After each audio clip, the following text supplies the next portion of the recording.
الحمد للہ وکفى وسلام علی عباده الذین اصطفى اما بعد فاعوذ باللہ من الشیطان الرجیم بسم اللہ الرحمن الرحیم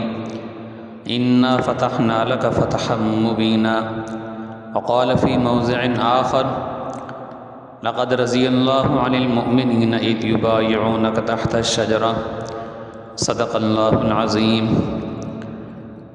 برواجب الاحترام کثیر تعداد میں یہاں موجود عزیز ساتھیوں، اللہ تبارک و تعالیٰ کے فضل و کرم سے ایک بابرکت نشست لگانے میں ہم لوگ آج پھر کامیاب ہوئے ہیں۔ اللہ تعالیٰ کا اس میں لاکھ لاکھ شکر ہے، اور میں دیکھ رہا ہوں کہ آج آپ لوگ ایک بڑی تعداد میں مختلف مقامات پر اس ہمارے لیکچر میں بیٹھ کر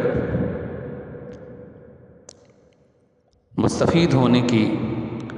سعادت حاصل کر رہی ہیں۔ اللہ تبارک و تعالی آپ کا یہاں شرکت کرنا، بیٹھنا، آنا قبول فرمائے، منظور فرمائے۔ بہرحال آج کا یہ ہمارا چوتھا لیکچر ہے یہ، اور انشاءاللہ سیرت النبی کو ہم 4 لیکچرز میں پورا کریں گے۔ پہلا ہمارا جو لیکچر تھا اس میں ہم نے نبی اکرم صلی اللہ علیہ وسلم کے خاندان سے لے کر 40 سال کی عمر تک درمیان میں بیچ میں جو واقعات پیش آئے تھے ان کا ہم نے تذکرہ کیا تھا۔ دوسرا ہمارا جو لیکچر تھا نبی اکرم صلی اللہ علیہ وسلم کے پر وحی اول جو نازل ہوئی اس سے لے کر آپ صلی اللہ علیہ وسلم کی ہجرت تک کے واقعات کو بیان کیا تھا، اور پھر اسی طرح جو تیسرا ہمارا لیکچر تھا اس میں ہم نے ہجرت سے لے کر صلح حدیبیہ تک کے واقعات کا ہم نے ذکر کیا تھا۔ آج کا ہمارا یہ چوتھا لیکچر ہے، یہ آخری لیکچر ہے سیرت النبی کے حوالے سے، جس میں ہم انشاءاللہ نبی اکرم صلی اللہ علیہ وسلم کے صلح حدیبیہ کے پس منظر واقعے سے لے کر آپ صلی اللہ علیہ وسلم کے وصال فرما جانے تک کے واقعات کا ہم تذکرہ کریں گے۔ اب آپ دیکھیے کہ رسول اللہ صلی اللہ علیہ وسلم سن 6 ہجری کے اندر خواب دیکھتے ہیں، اور خواب میں آپ نے یہ دیکھا کہ میں عمرہ کرنے کے لیے جا رہا ہوں۔ اچھا، یہ جو ہمارا یہ لیکچر ہے یہ ہم نے پہلے دیا تھا، جو بہت سارے ساتھی یہاں پر موجود ہوں گے ان کو یاد ہوگا، اور انہوں نے شرکت بھی اس میں کی تھی۔ اس وقت بھی کافی تعداد میں آپ حضرات تھے، تو ابھی مہینہ 1.5 مہینہ گزرا ہے، اور میرے خیال میں وہ جو ہمارے چینلز ہیں ان کے اوپر بھی پڑی ہوگی وہ، تو آپ دیکھنا چاہیں اس کو تفصیل کے ساتھ تو دیکھ سکتے ہیں۔ تو جو ہم لیکچر پہلے سے دے چکے ہیں اور اس کی کوشش کر رہے ہیں کہ وہ لیکچر اگر کسی نہیں دیکھے تو دیکھ لے، اور یہاں سے جب ہم سیرت النبی کے اندر گزریں گے تو ان کے اوپر سرسری نظر ڈالیں گے، تاکہ ہمارا جو ایک سیرت النبی کا سلسلہ چل رہا ہے تو وہ اس میں شامل ہو جائے۔ البتہ یہ ایک تفصیل کے ساتھ اگر آپ دیکھنا چاہتے ہیں تو پھر آپ اس کو بعد کے اندر جو ہے سن سکتے ہیں، اور ہمارے چینلز اور اس طرح دیگر جو ہیں فیس بک ہے اور اسی طرح کچھ اور بھی ہیں اس طرح کے، تو ان کے اوپر جو پڑی ہیں وہ تو آپ ان کو جو ہے دیکھ سکتے ہیں۔ بہرحال دیکھیے صلح حدیبیہ کا پس منظر یہ ہے اختصاراً کہ رسول اللہ صلی اللہ علیہ وسلم نے خواب دیکھا سن 6 ہجری میں کہ میں حج کرنے کے لیے، عمرہ کرنے کے لیے جا رہا ہوں۔ چنانچہ رسول اللہ خانہ کعبہ کا طواف کر رہا ہوں اور میں مکہ المکرمہ کے اندر پہنچا ہوا ہوں۔ سبوں کا آپ نے صحابہ کرام کے درمیان یہ واقعہ بیان کر دیا، تو صحابہ کرام نے کہا اللہ کے رسول ہمیں تو 6 سال ہو چکے ہیں مکہ کو چھوڑے ہوئے، مکہ کی گلیاں، خانہ کعبہ کا طواف کرنا، اور پھر جہاں ہم پلے بڑے جو ہمارا وطن تھا اس کی ہمیں یاد بہت ستاتی ہیں، تو ہمیں تو جانا چاہیے۔ اور صحابہ جانتے تھے، پہچانتے تھے کہ نبی اور پیغمبروں کا جو خواب ہوتا ہے وہ دراصل وہی ہوتا ہے۔ تو کہا اللہ کے رسول چلیے، آپ صلی اللہ علیہ وسلم نے صحابہ کرام کو ساتھ لیا اور مدینہ سے آپ چلے ہیں۔ اس میں 1450 یا 1500 کے قریب صحابہ کرام کی جمعیت تھی۔ آپ وہاں سے چلے، مکہ کے قریب پہنچے تو آپ نے وہاں ایک جگہ پر پڑاؤ ڈال دیا اور ایک صحابی کو بھیجا کہ وہ حالات معلوم کر کے آئے کہ وہاں مکہ کے اندر حالات کیسے ہیں۔ کہ ایسا نہ ہو کہ ہم آگے بڑھیں اور آگے بڑھ کر ایک ایسے کسی مقام پر پہنچیں جہاں ہمیں پتہ چلے کہ ہمارا راستہ روک دیا گیا ہے۔ تو اس لیے آپ صلی اللہ علیہ وسلم پہلے سے حالات کی تحقیق کے لیے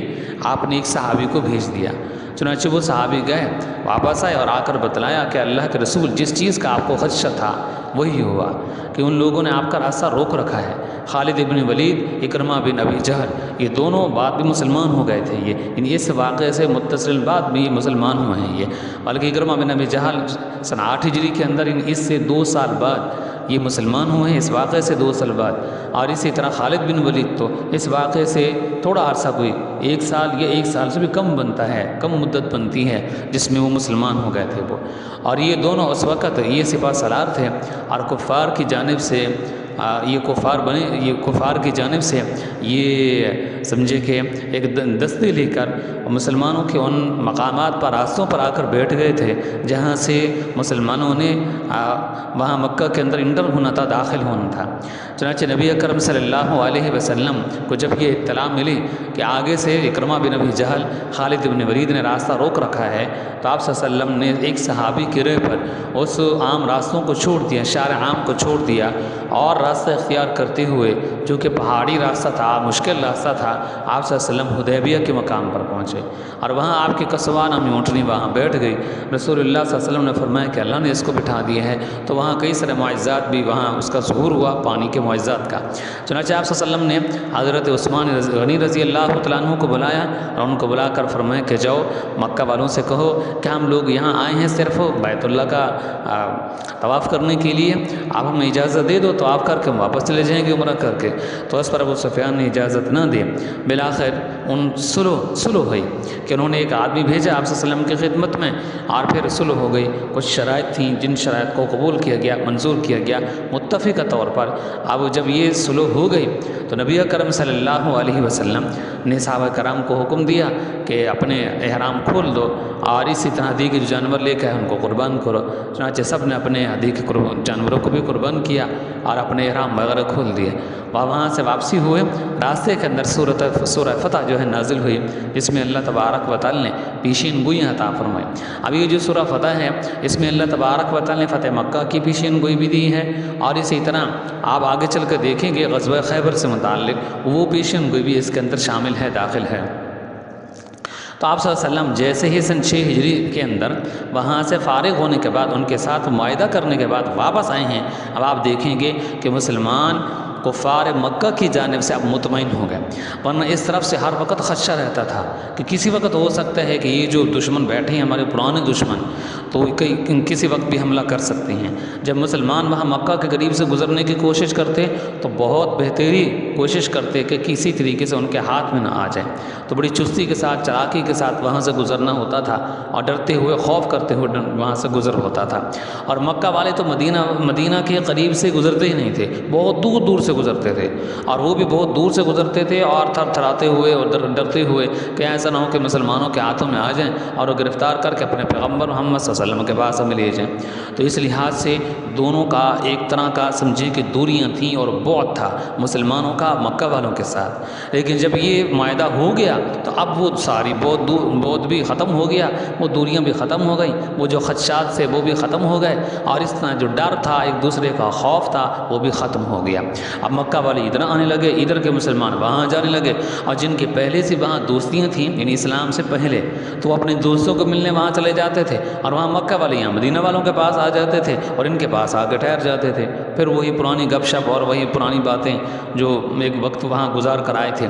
تو اس لحاظ سے اب وہ خوف اور خدشہ ختم ہو گیا۔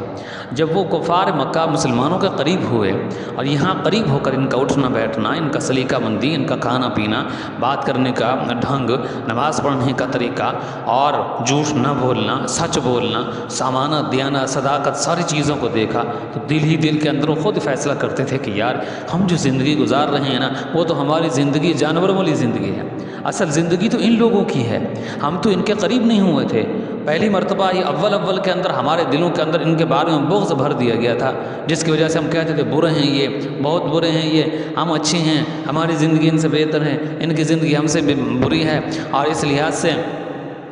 ہم مذہبی اعتبار سے ان سے بہتر ہیں کہ ہم اللہ کی عبادت بھی کرتے ہیں، ان کی عبادت بھی کرتے ہیں، اور یہ کہتے ہیں ان کی عبادت نہ کرو، کچھ نہیں کر سکتے، ایک اللہ سب کچھ کر سکتا ہے۔ تو ساری باتیں تھیں لیکن دور تھے ہم، تو یہ سارے الزامات ہم ان پر دیتے تھے۔ لیکن آپ جب ہم نے قریب ہو کر دیکھا ہے تو یقینی بات یہی ہے کہ یہ جو ہیں ہم سے بہتر ہیں یہ۔ تو اس لحاظ سے بہت سارے تعداد آپ کو ملے گی کہ جو پھر مسلمان ہو گئے، مسلمانوں کے اخلاق کو دیکھ کر، مسلمانوں کے محبت کو دیکھ کر، اور ان کی امانت کو دیکھ کر، ان کے دیانت کو دیکھ کر، ان کی شرافت کو دیکھ کر، آپس کے ان کے تعلقات کو دیکھ کر، ان سبھی چیزوں کو دیکھ کر بہت سارے کفار مسلمان ہو گئے۔ اب وہ جو دوریاں تھیں بہت تھے، اب وہ ختم ہو گئے، دونوں طرف سے مطمئن ہو گئے کیونکہ ہمارا معاہدہ ہو چکا ہے، اور اس میں ایسا تو کوئی نہیں ہے کہ معاہدے کے بعد کوئی زیادتی کسی کے ساتھ کریں۔ تو اس میں آپ دیکھیں گے بہت سارے مسلمان ہوئے۔ اب نبی اکرم صلی اللہ علیہ وسلم نے سمجھے کہ اس معاہدے کے اندر جو ان کا مسلمانوں کا اور آپ صلی اللہ علیہ وسلم کا جانی دشمن تھا اور پرانا دشمن تھا،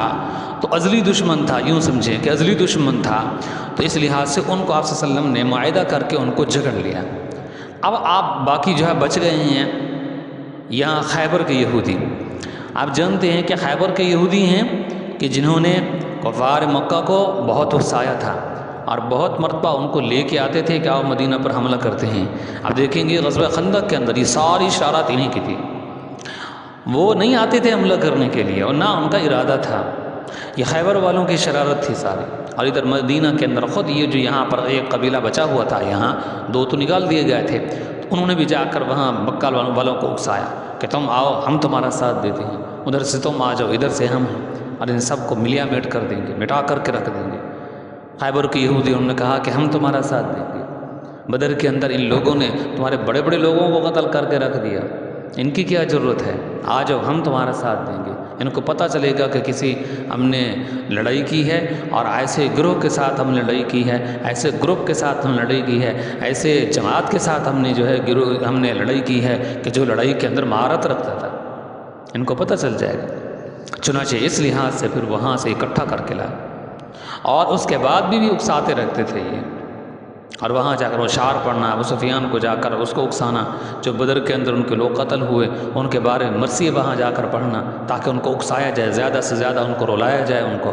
تاکہ ان کے اندر غیرت آئے، جذبہ آئے، اور پھر یہاں سے اٹھیں اور جا کر مسلمانوں کو ختم کر دیں۔ ادھر سے ہم ان کے ساتھ مل جائیں، ادھر سے یہ آ جائیں، اور باقی جو قبائل ہیں ارد گرد کے غطفان وغیرہ ان سب کو ساتھ ملا دیا جائے۔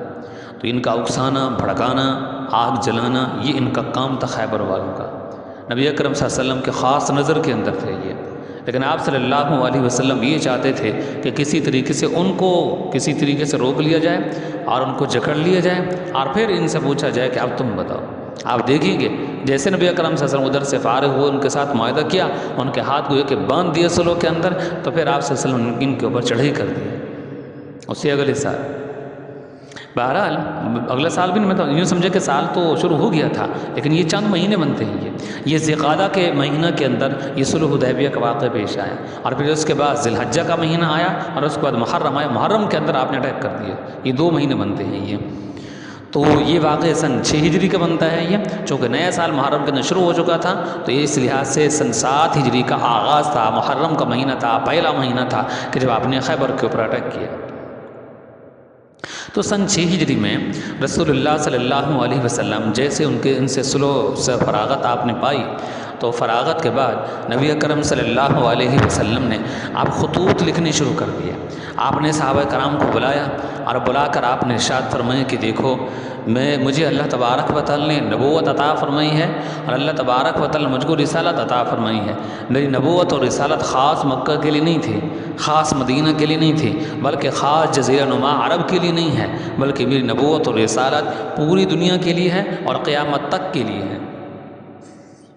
اللہ نے مجھے آخری نبی اور پیغمبر بنا کر بھیجا ہے، تو اس لحاظ سے میری جو دعوت ہوگی وہ تمام دنیا کے لیے ہوگی۔ چنانچہ آپ صلی اللہ علیہ وسلم نے اس وقت جو بڑی بڑی سلطنتیں تھیں، ان کے جو رؤساء تھے، ان کے بادشاہ تھے، ان کو آپ نے خطوط لکھے ہیں صلح حدیبیہ کے بعد۔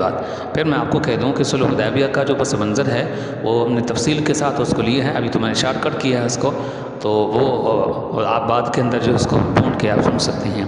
اگر کسی کے علم کے اندر وہ جو ہے تفصیلی باتیں نہیں ہیں تو تو نبی اکرم صلی اللہ علیہ وسلم نے صحابہ کرام کو آپ نے بلایا، ان کے اجلاس کے اندر یہ ساری باتیں آپ صلی اللہ علیہ وسلم نے ارشاد فرمائیں۔ پھر آپ صلی اللہ علیہ وسلم نے صحابہ کو فرمایا کہ میں تمہیں خطوط دوں گا اور تمہیں یہ خطوط وہاں بادشاہوں تک آپ تمہیں پہنچانے ہوں گے۔ تو آپ صلی اللہ علیہ وسلم جس کو بھی خط لکھ کے دیتے تھے وہ فوراً جاتے تھے اور اس بادشاہ تک وہ خط پہنچا کر کے آتے تھے۔ نبی اکرم صلی اللہ علیہ وسلم نے ایک خط لکھا اور وہ آپ نے روم کے بادشاہ کے پاس لکھا۔ اس وقت روم کا جو بادشاہ ہوتا تھا اس کو قیصر کہتے تھے، قاف موٹا یا صاد اور را، قیصر، قیصر روم، یعنی روم کا بادشاہ قیصر۔ جیسے ہمارے ہاں جب وہ عہدے پر آتے ہیں تو ایک وزیر اعظم ہوتا ہے اور ایک صدر ہوتا ہے، تو اس کا نام کوئی بھی ہو، اس پر وہ جس عہدے پر وہ فیض ہوا ہے اس کے اوپر اس کو لیبل لگا دیا جاتا ہے، ایس ایچ او، تھانے دار وغیرہ وغیرہ۔ تو جو بادشاہ کے عہدے پر ہوتا تھا تو اس کو قیصر کہتے تھے، اور جو ایران کی سلطنت تھی جس کے ماتحت آدھی دنیا تھی، قیصر کے ماتحت آدھی دنیا تھی، تو اس کو کسریٰ کہتے تھے، قیصر اور کسریٰ، ایران کا بادشاہ کسریٰ اور روم کا بادشاہ قیصر۔ تو رسول اللہ صلی اللہ علیہ وسلم نے حضرت دحیہ کلبی رضی اللہ تعالی عنہ، یہ بہت حسین بھی تھے، خوبصورت بھی تھے، اور جبریل امین جب بھی آتے تھے انہی کی شکل و صورت میں آتے تھے۔ ایک مرتبہ جبریل امین آئے ہوئے تھے، آپ صلی اللہ علیہ وسلم کے ساتھ گفتگو فرما رہے تھے، تو ادھر سے حضرت حسن حضرت حسین چھوٹے بچے تھے، تو وہ جب آئے تو ان کے ساتھ مذاق کرنے لگے، کیونکہ صحابہ کرام بہت پیار کرتے تھے آپ صلی اللہ علیہ وسلم کو۔ جب یہ پیارے تھے تو بلا صحابہ کیسے ان سے محبت نہ کرتے۔ تو جب وہ آئے حضرت جبریل امین تو دحیہ کلبی کی صورت میں آئے، اور حضرت دحیہ کلبی رضی اللہ تعالیٰ اس وقت وہاں موجود نہیں تھے، وہ کہیں گئے ہوئے ہوں گے، اور دحیہ کلبی حضرت حسن سے حضرت حسین سے بہت پیار کرتے تھے آپ صلی اللہ علیہ وسلم کی وجہ سے۔ چنانچہ جب جبریل امین آئے تو دحیہ کلبی کی صورت میں تھے، تو حضرت حسن حضرت حسین جب آئے تو انہوں نے دیکھا تو دحیہ کلبی بیٹھے ہیں، تو ان کے ساتھ وہ ملنے لگے اور اس طرح ان کے ساتھ محبت پیار کرنے لگے۔ تو آپ صلی اللہ علیہ وسلم نے فرمایا کہ حضرت حسن اور حضرت حسین کو کہ یہ دحیہ کلبی نہیں ہے، یہ جبریل امین ہے، یہ دحیہ کلبی کی شکل و صورت میں ہیں، یہ جبریل امین ہی ہے۔ تو دحیہ کلبی رضی اللہ عنہ کی صورت میں جبریل امین آتے تھے آپ صلی اللہ علیہ وسلم کے پاس اکثر اور بیشتر حالت میں۔ آپ صلی اللہ علیہ وسلم نے ارشاد فرمایا کہ جاؤ تم قیصر روم کے پاس یہ خط لے کر جاؤ۔ چنانچہ دحیہ کلبی رضی اللہ تعالی عنہ جب یہ خط لے کر جو ہے وہاں پہنچے اور شام کی حدود کے اندر داخل ہوئے، تو دحیہ کلبی کو پتہ چلا کہ فارس کی فتح کے شکرانہ میں قیصر روم بیت المقدس گیا ہوا ہے، یعنی آج کا جو فلسطین ہے اس فلسطین میں بیت المقدس کے اندر شکرانہ کے طور پر نوافل ادا کرنے کے لیے وہاں گیا ہوا ہے، اور حمص سے یہ پیدل چل کر گیا تھا۔ یہ جو حمص ہے، حا میم اور صاد، حمص یہ شام کا شہر ہے یہ، اور اس وقت کا کیپٹل یہی تھا، حمص تھا۔ چنانچہ دحیہ کلبی رضی اللہ تعالی عنہ امیر بصرہ کے پاس گئے اور ان سے جا کر کہا کہ میں قیصر روم سے ملنا چاہتا ہوں۔ اس پر قیصر روم یہ امیر بصرہ جو تھا، بصرہ کا جو حاکم تھا، اس نے کہا چلے میں آپ کو ملوا دیتا ہوں۔ چنانچہ انہوں نے پھر ان سے ملاقات کرا دی۔ دحیہ کلبی رضی اللہ عنہ گئے اور جا کر نبی اکرم صلی اللہ علیہ وسلم کا خط دیا قیصر روم کو۔ اس نے خط پڑھا، خط پڑھنے کے بعد دحیہ کلبی رضی اللہ عنہ کھڑے ہو گئے، اور کھڑے ہو کر ایک عالی شان خوبصورت آپ نے تقریر کی، اور اس وقت یہ حمص کے اندر واپس جو ہے یہ آ چکا تھا، یہ کون؟ بادشاہ قیصر روم۔ تو موسیٰ علیہ السلام اور اسی طرح عیسیٰ علیہ السلام نے نبی اکرم صلی اللہ علیہ وسلم کے بارے میں جو بشارات دی تھیں وہ ساری بشارات قیصر روم کو پڑھ پڑھ کر کے سنائیں۔ قیصر روم نے تسلیم کر لیا کہ یہ نبی آخر الزمان ہیں یہ، اور اس نے کہا کہ دیکھو میرے جو وزراء ہیں میں ذرا ان سے مشورہ کرتا ہوں اور بات چیت میں ان سے کرتا ہوں، اور اس لحاظ سے مجھے یقین ہے کہ ہم لوگ تمام کے تمام نبی اکرم صلی اللہ علیہ وسلم کے مطیع اور فرمانبردار ہو جائیں گے، یعنی سب اعلان مسلمان ہو جائیں گے۔ چنانچہ اس نے اپنے تمام وزراء کو بلایا اور بلا کر اپنے ایک حال کے اندر جمع کیا، وہاں جو اس کا پارلیمنٹ تھا اس میں جمع کیا، اور جمع کر کے اس کو وہ خط سنایا کہ دیکھو محمد عربی صلی اللہ علیہ وسلم کی طرف سے آئے ہیں۔ موسیٰ علیہ السلام نے جس نبی اور پیغمبر کی بشارت دی تھی اور خاص طور پہ ہمارے پیغمبر حضرت عیسیٰ علیہ السلام نے جس نبی اور پیغمبر کی بشارات دی تھی، تو وہ ان بشارات کے جو مستحق ہیں، یا پھر وہ جو بشارات جس نبی اور پیغمبر کے بارے میں دی گئی تھیں وہ نبی آ چکے ہیں، اور وہ محمد صلی اللہ علیہ وسلم تھے، وہ آ چکے ہیں۔ تو اس پر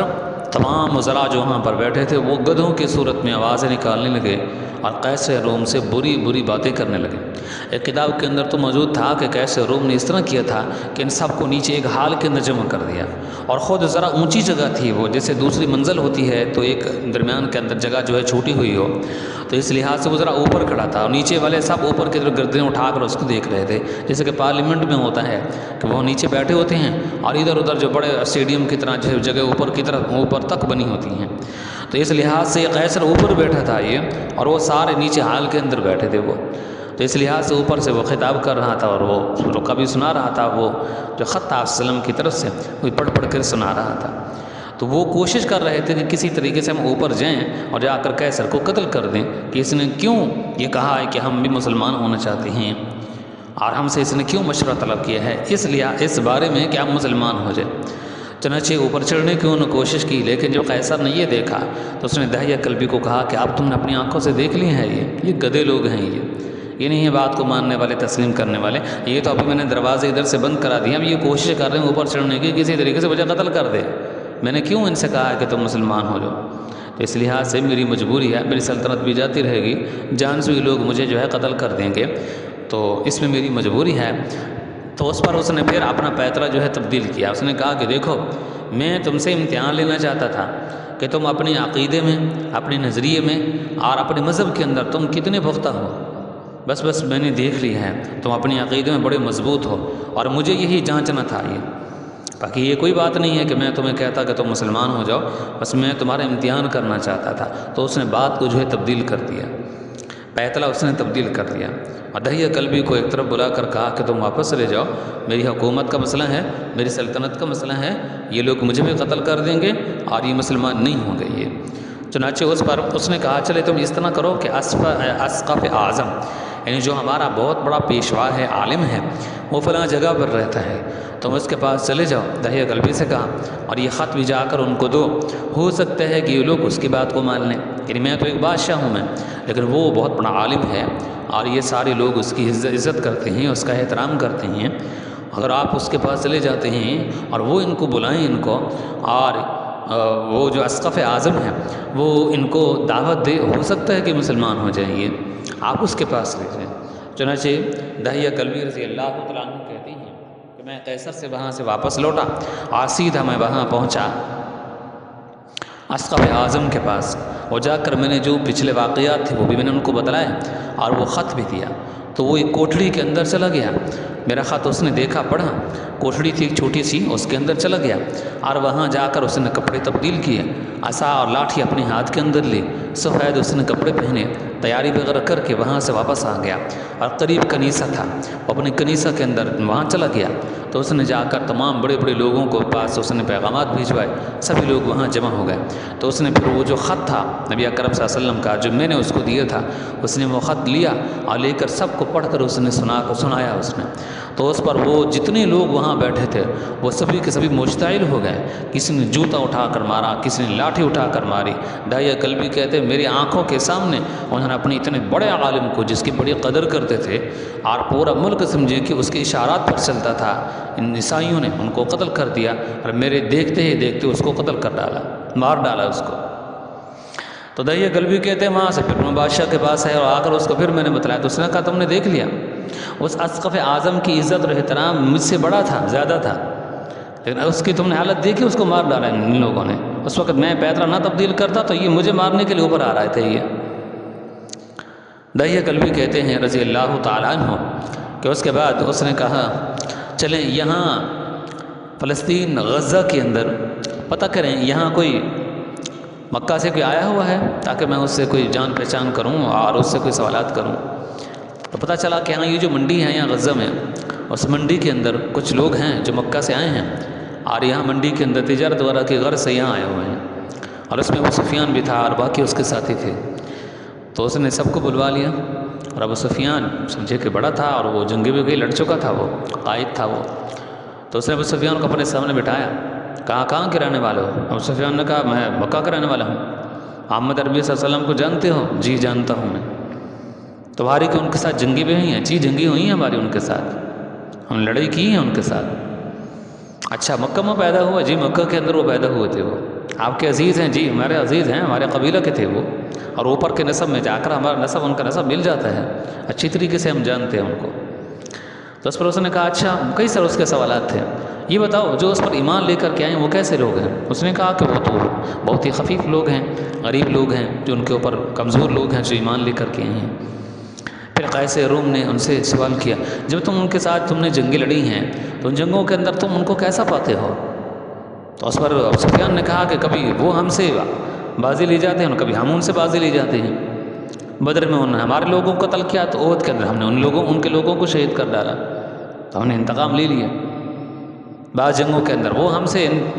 جو ہے آگے بڑھ جاتے ہیں، بازی لے جاتے ہیں اور کبھی ہم ان سے بازی لے جاتے ہیں. تو اس لحاظ سے اور بھی کئی سارے سوالات تھے. قیس روم نے ساری باتیں سنی اور سب کی اس نے تصدیق کی. اس نے کہا یہ جتنی بھی تو نے باتیں کہی ہیں تو یہ ساری وہ باتیں ہیں جو اس بات پر دلالت کرتی ہیں کہ وہ آخر الزمان پیغمبر ہیں، اللہ کے نبی ہیں، اللہ کے رسول ہیں. تو اس پر دحیہ کلبی رضی اللہ تعالیٰ عنہ کہتے ہیں کہ ساری باتیں ہو چکی. اسقف اعظم کو ان لوگوں نے قتل کر ڈالا عیسائیوں نے، اور اسی طرح قیس روم نے اپنے وزراء کے ڈر سے، رعایا کے ڈر سے وہ مسلمان نہ ہوا. چنانچہ دحیہ کلبی رضی اللہ عنہ وہاں سے واپس لوٹ آئے. تو یہ سن 6 ہجری کا واقعہ ہے یہ. اور یہ قیس روم کے طرف جو خط لکھا گیا تھا یہ سارا پس منظر اس وقت کا یہ پیش آئے گی.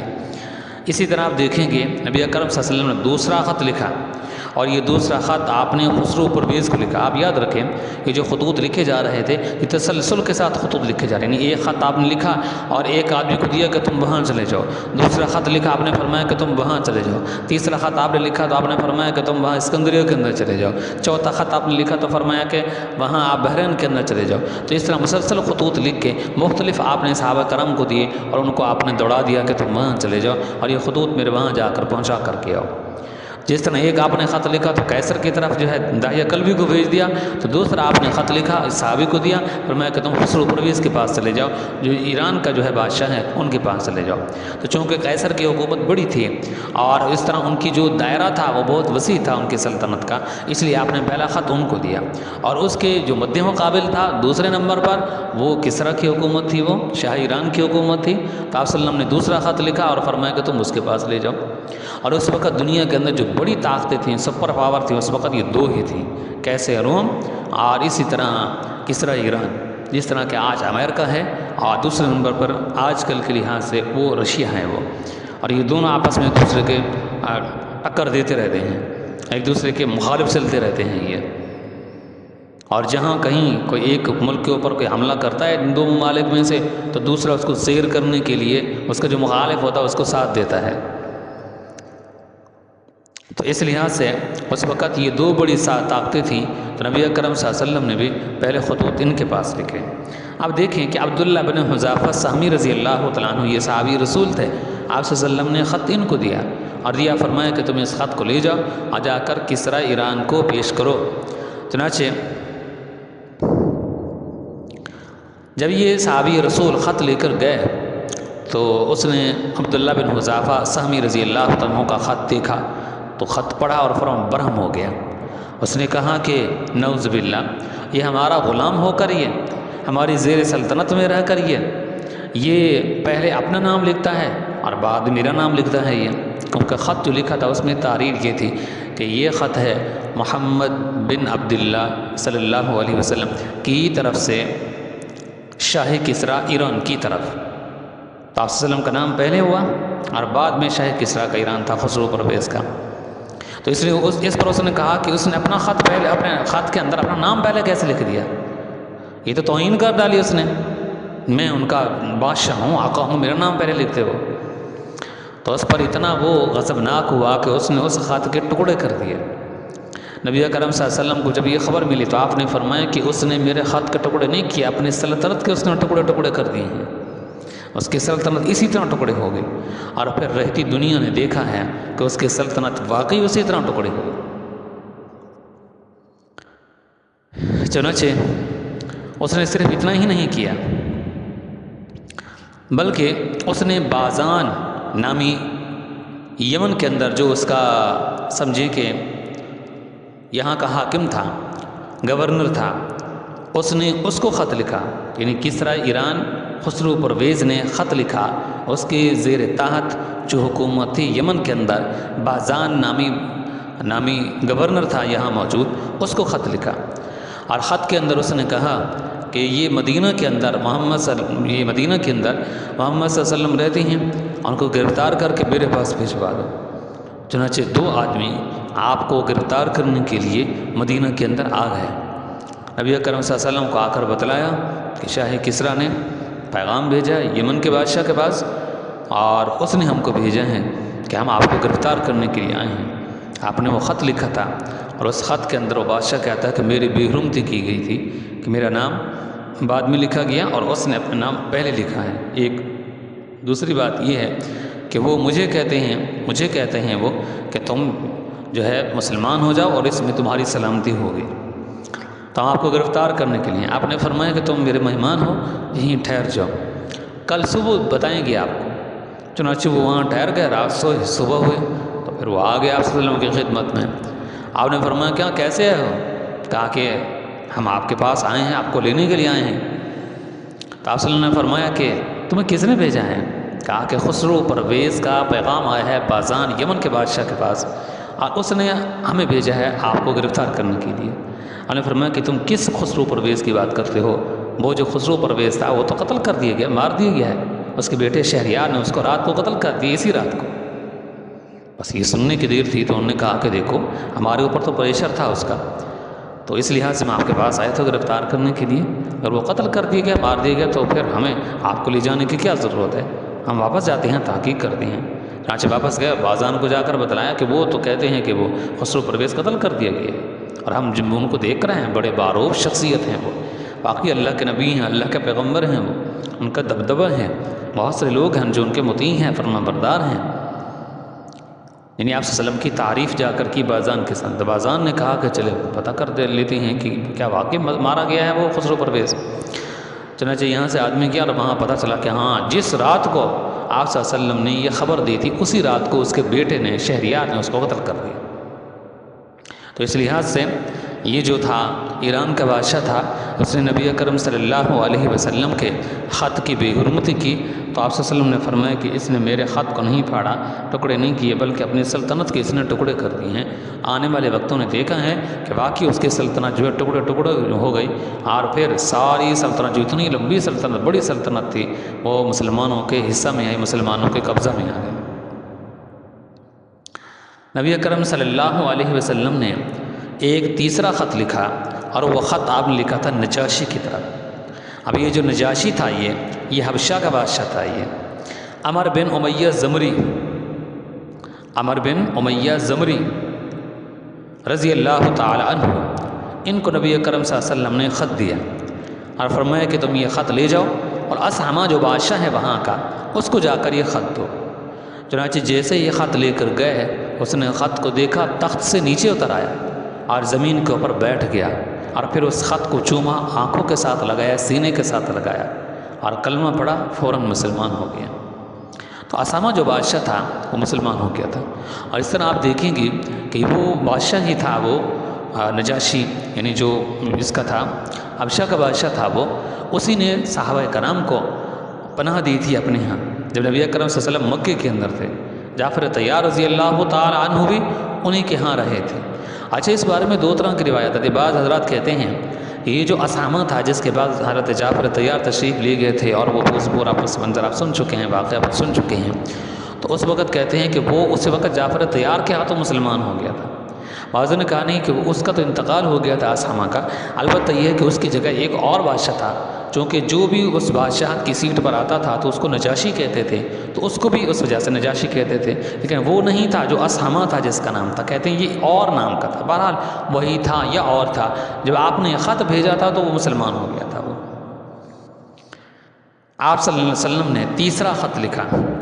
اور یہ تیسرا خط آپ صلی اللہ علیہ وسلم نے مقوقس کے پاس بھیجا۔ مقوقس شاہ مصر اور اسکندریہ، یعنی مصر کا جو بادشاہ تھا مقوقس، اس کے پاس انہوں نے بھیجا، اور اسکندریہ کے اندر رہتا تھا۔ اسکندریہ ایک شہر ہے یہ مصر کا، جس کو عمر بن عاص رضی اللہ تعالیٰ نے جو ہے فتح فرمایا تھا، اور بڑا عالی شان تھا۔ طبری نے، ابن کثیر نے، اور اس شہر کی جو تعریف کی ہے اور اس کے اندر جو سنگ مرمر کی تعریف کی ہے، تو وہ پڑھنے کے قابل ہے۔ آدمی حیران ہوتا ہے کہ اس زمانے کے اندر بھی کتنی کاریگری اس کے اندر کی گئی تھی، عالی شان عمارتیں اس کے اندر بنائی گئی تھیں مصر کے اندر، مصر کے اسکندریہ کے اندر۔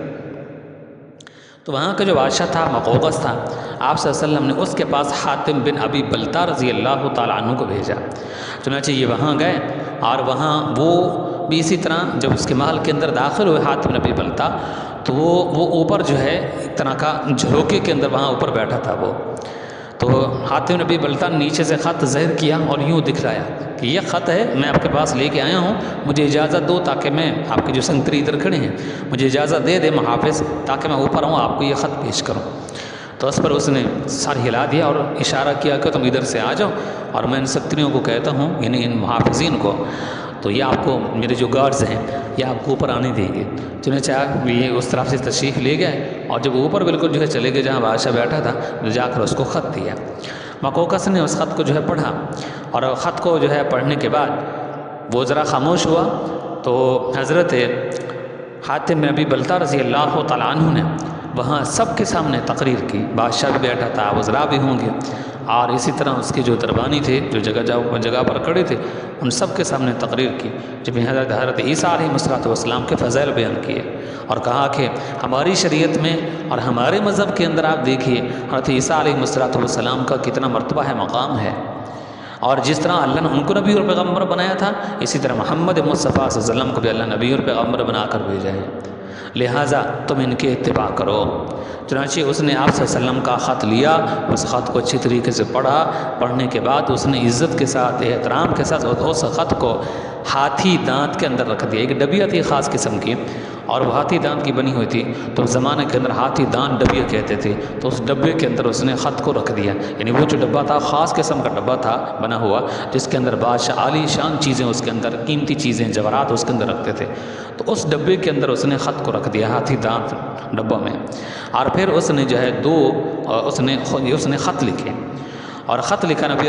اکرم صلی اللہ علیہ وسلم کے پاس، اور وہ خط آپ کے پاس پہنچا۔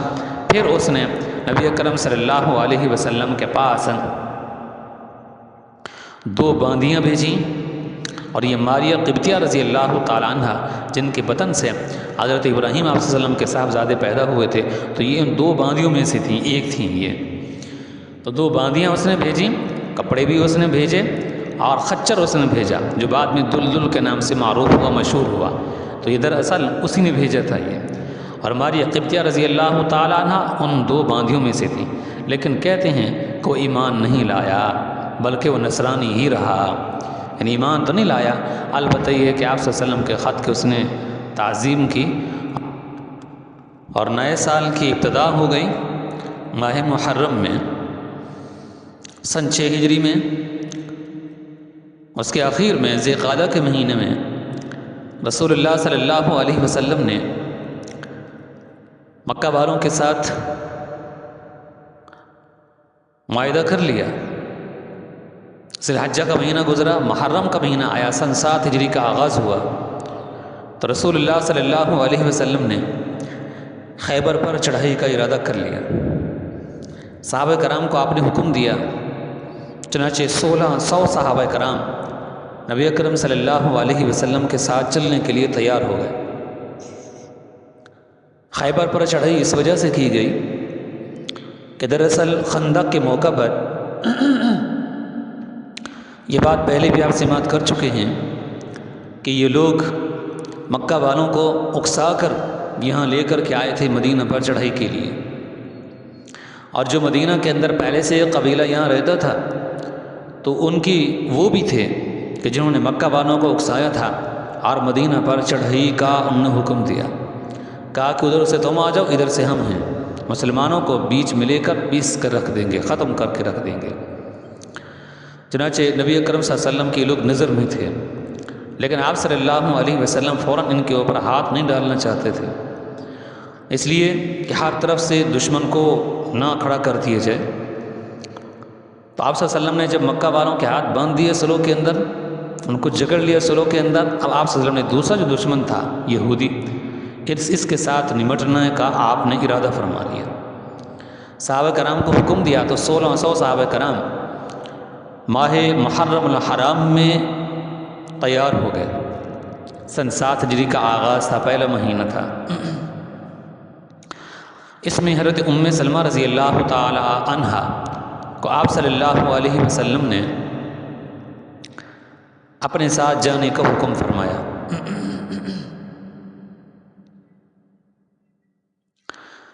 نبی اکرم صلی اللہ علیہ وسلم خیبر کے لیے مدینہ سے روانہ ہوئے۔ خیبر کے وہاں قریب پہنچے تو راستے کے اندر ان کا ایک قبیلہ پڑتا تھا جو کہ یہودیوں کے ساتھ ان کا قریب کا تعلق تھا۔ نبی اکرم صلی اللہ علیہ وسلم نے ارشاد فرمایا کہ دیکھو، اگر ہم ان لوگوں سے، یہ تقریباً غطفان والے تھے، تو غطفان کا جو قبیلہ ہے، اگر ہم ان سے نہیں نمٹ لیتے اور جا کر خیبر والوں کے اوپر اٹیک کر دیتے ہیں، حملہ کر دیتے ہیں، تو یہ لوگ ان کی نصرت کو، ان کی مدد کو ضرور آئیں گے۔ پھر اس طرح ان کی جمعیت بڑھ جائے گی، 2 سے مقابلہ کرنا ہمیں پڑ جائے گا۔ کیوں نہ ہو کہ یہاں سے جاتے ہوئے راستے کے اندر پہلے جا کر ان کو ڈراتے ہیں، دھمکاتے ہیں، تاکہ ان کے اندر جو جرت ہے، بہادری ہے، ایک طرح کے ان کے جوہر ہیں، تو ابھی سے ان کے ختم ہو جائیں گے، انہیں ٹھنڈا کر دیتے ہیں ان کو، بعد میں آگے خیبر کی طرف چلے جائیں گے۔ چنانچہ آپ صلی اللہ علیہ وسلم نے جا کر غطفان والوں کا جا کر وہاں قریب پڑاؤ ڈالا اور ان کو محاصرے میں لینے کی کوشش کی، لیکن وہ لوگ بھاگ گئے، گھروں کو بھی چھوڑ گئے، مال و متاع بھی چھوڑ گئے، سب کو چھوڑ کر، ڈر کر، خوف کھا کر وہاں سے بھاگ گئے۔ چنانچہ وہ جو ان کی طرف سے ڈر تھا کہ یہ آ کر خیبر والوں کے ساتھ مل جائیں گے اور اس طرح ان کی طاقت دگنا ہو جائے گی، چنانچہ وہ خدشہ جاتا رہا، وہ ڈر جاتا رہا۔ رسول اللہ صلی اللہ علیہ وسلم ان کو بھگا کر وہاں سے آگے کی طرف منتقل ہوئے۔ آگے بڑھے، رات کا وقت تھا، آپ صلی اللہ علیہ وسلم نے صحابہ کرام کو حکم دیا تو انہوں نے ایک جگہ پر پڑاؤ ڈال دیا خیبر کے قریب۔ نبی اکرم صلی اللہ علیہ وسلم اندر آپ صلی اللہ علیہ وسلم نے صحابہ کرام کو حکم دیا تو رات کو تھوڑی دیر سو گئے۔ صبح کو آپ صلی اللہ علیہ وسلم کی عادت شریفہ یہ ہوتی تھی کہ آپ جب تک اذان نہ سن لیتے اس وقت تک کسی قبیلے کے اوپر، کسی بستی کے اوپر آپ صلی اللہ علیہ وسلم اٹیک نہیں کرتے تھے۔ چنانچہ صبح کی آپ صلی اللہ علیہ وسلم نے بڑی انتظار کی کہ کہیں سے کوئی اذان آ کے آواز آ جائے، لیکن اذان کی کوئی آواز کہیں سے نہ آئی۔ تو آپ صلی اللہ علیہ وسلم نے دیکھا کہ جب سورج کی شعائیں زمین کے اوپر پھیل گئیں اور بالکل اندھیرا ختم ہو گیا، روشنی پھیل گئی، تو اب آپ صلی اللہ علیہ وسلم نے فرمایا کہ اب ان کے اوپر حملہ کرو۔ صحابہ کہتے ہیں کہ جب ہم حملہ کرنے کے لیے آگے بڑھے تو ہم نے کیا دیکھا کہ ان لوگوں کو بالکل ہماری خبر بھی نہ تھی، اور وہ اپنے ان کے جو قلعے تھے وہ اپنے قلعوں سے باہر نکل کے اپنے جانوروں کو درختوں کے ساتھ باندھنے کے لیے آ رہے تھے، اور کچھ لوگ پھاوڑے اور اس طرح کے آلات زمین کو کریدنے والے وہ لے کر اپنی زمینوں کی طرف جا رہے تھے، اپنے باغات کی طرف، کھیتی باڑی کی طرف جا رہے تھے۔ تو جیسے انہوں نے دیکھا تو کہا کہ وہ دیکھو محمد آ گئے، وہ دیکھو محمد آ گئے، تو سارے یہودی عورتیں اور مرد اپنے قلعوں کے اندر جا کر چھپ گئے۔ نبی اکرم صلی اللہ علیہ وسلم نے صحابہ کرام کو فرمایا کہ جو ان کے قلعوں کا محاصرہ کر لو۔ یہ ان کے بہت قلعے تھے، اور ان کے جو قلعے تھے وہ اور بڑے مستحکم تھے، بڑے مضبوط تھے۔ ایک قلعے کا نام تھا قلعہ ناعم، دوسرے کا نام تھا قلعہ قاموس، اور اسی طرح ایک ان کا قلعہ تھا جس کا نام تھا صعب، اور اسی طرح ایک حصن قلہ، یہ ان کے قلعہ کا جو ہے نام تھا، اور اسی طرح بطیح اور سلالم، یہ ان کے قلعوں کا نام تھے ان کے۔ تو نبی اکرم، اور اسی طرح فدق، نبی اکرم صلی اللہ علیہ وسلم نے سب سے پہلے قلعہ ناعم کا آپ نے محاصرہ کیا، یہ لوگ تاب نہ لا سکے، اور پھر صحابہ کرام نے اس قلعے کو فتح کر لیا۔ تو جب اس قلعے کے اندر داخل ہوئے تو یہ لوگ وہاں سے بھاگ گئے، قریب جو قلعہ قاموس تھا اس کے اندر داخل ہو گئے،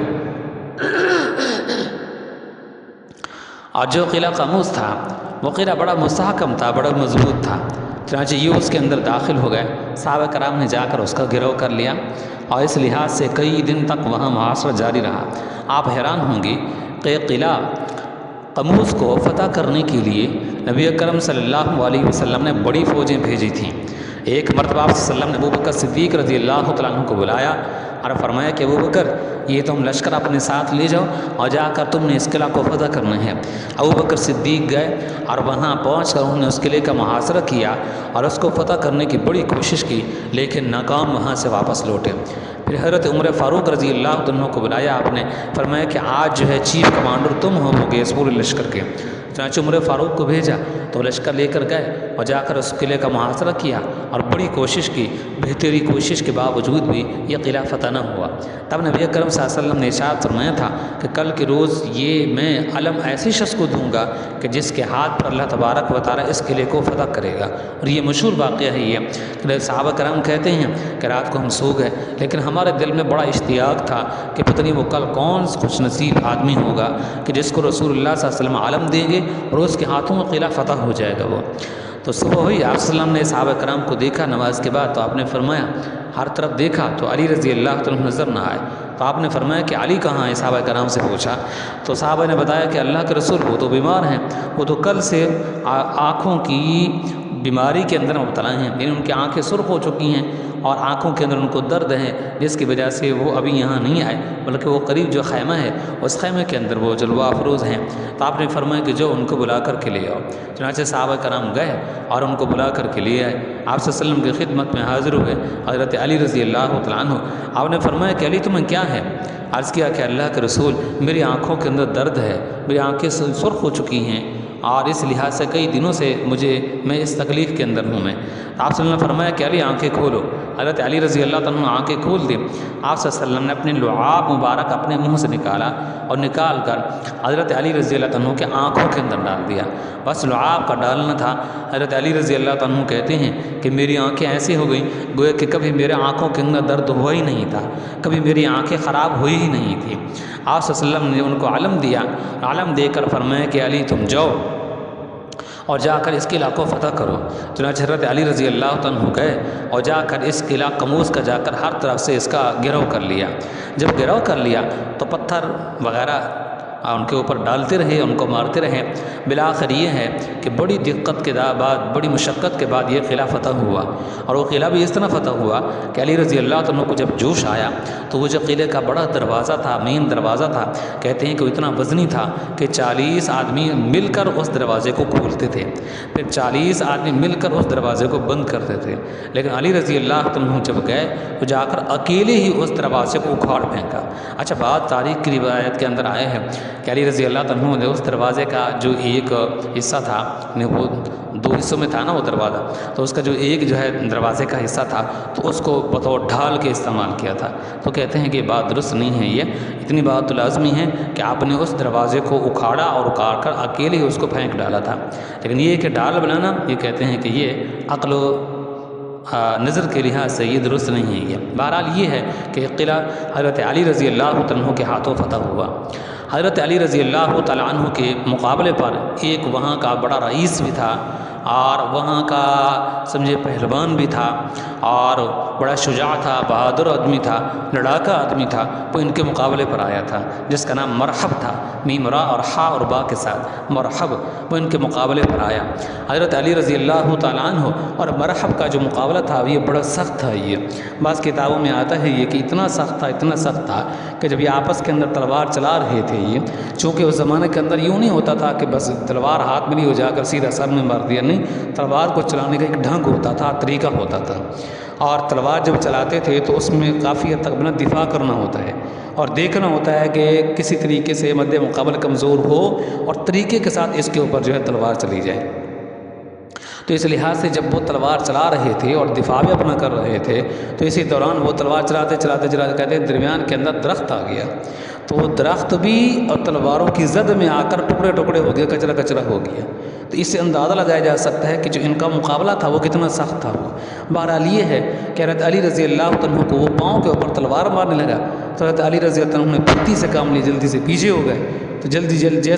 سے پیچھے ہوئے اس کے تلوار نیچے زمین کے اندر جا لگے، ادھر سے علی رضی اللہ عنہ اس کے سر کے اندر زور سے تلوار ماری، جس سے اس پہلوان کے 2 ٹکڑے ہو گئے۔ تو اس لحاظ سے یہ قلعہ قاموس جو ہے یہ فتح ہو گیا۔ تو قلعہ قاموس کو فتح کرنے والے حضرت علی رضی اللہ تعالیٰ عنہ ہیں، اور یہ صحرا انہی کے گلے میں پڑا۔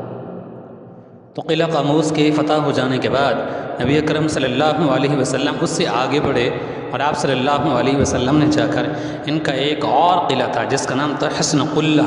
قاف لام کے ساتھ قلہ، اس کا جا کر آپ نے محاصرہ فرما لیا۔ اور کہیں سے کوئی ایک اعرابی مل گیا تو اس نے آ کر صحابہ کرام کو بتلایا کہ دیکھو اس طرح اگر تم ان کا محاصرہ کر کے باہر بیٹھے رہو گے تو اس قلعے کا فتح ہونا بہت مشکل ہے، کیونکہ ان کے پاس سالہ سال کی جو روزی ہے وہ بھی قلعے کے اندر موجود ہیں، اور پانی کا انتظامات بھی ان کے اندر موجود ہیں، لیکن یہ جو پانی کا انتظام ہے ان کا، وہ پانی کا انتظام باہر سے کیا گیا ہے۔ یہ زمین کے اندر نیچے جو ہے، زمین کے اندر نیچے یہاں پیپ بچھے ہوئے ہیں پانی کے، اور اس طرح پانی اندر کی طرف جا رہے ہیں قلعے کے اندر۔ اگر تم ان کے پانی کی نالیوں کو کاٹ دو تو پھر یہ زیادہ دن تک اندر نہیں رہ سکیں گے، یہ باہر نکل آئیں گے یہ چلاتے ہوئے۔ صحابہ کرام کو جب یہ پتہ چلا تو بہت خوش ہوئے، تو جا کر جو ہے ان جگہوں کو کھودا تو واقعی نیچے سے پانی کی نالیاں نکل آئیں، تو انہوں نے اس پانی کو بند کر دیا۔ بس قلعے کا پانی بند ہونا تھا،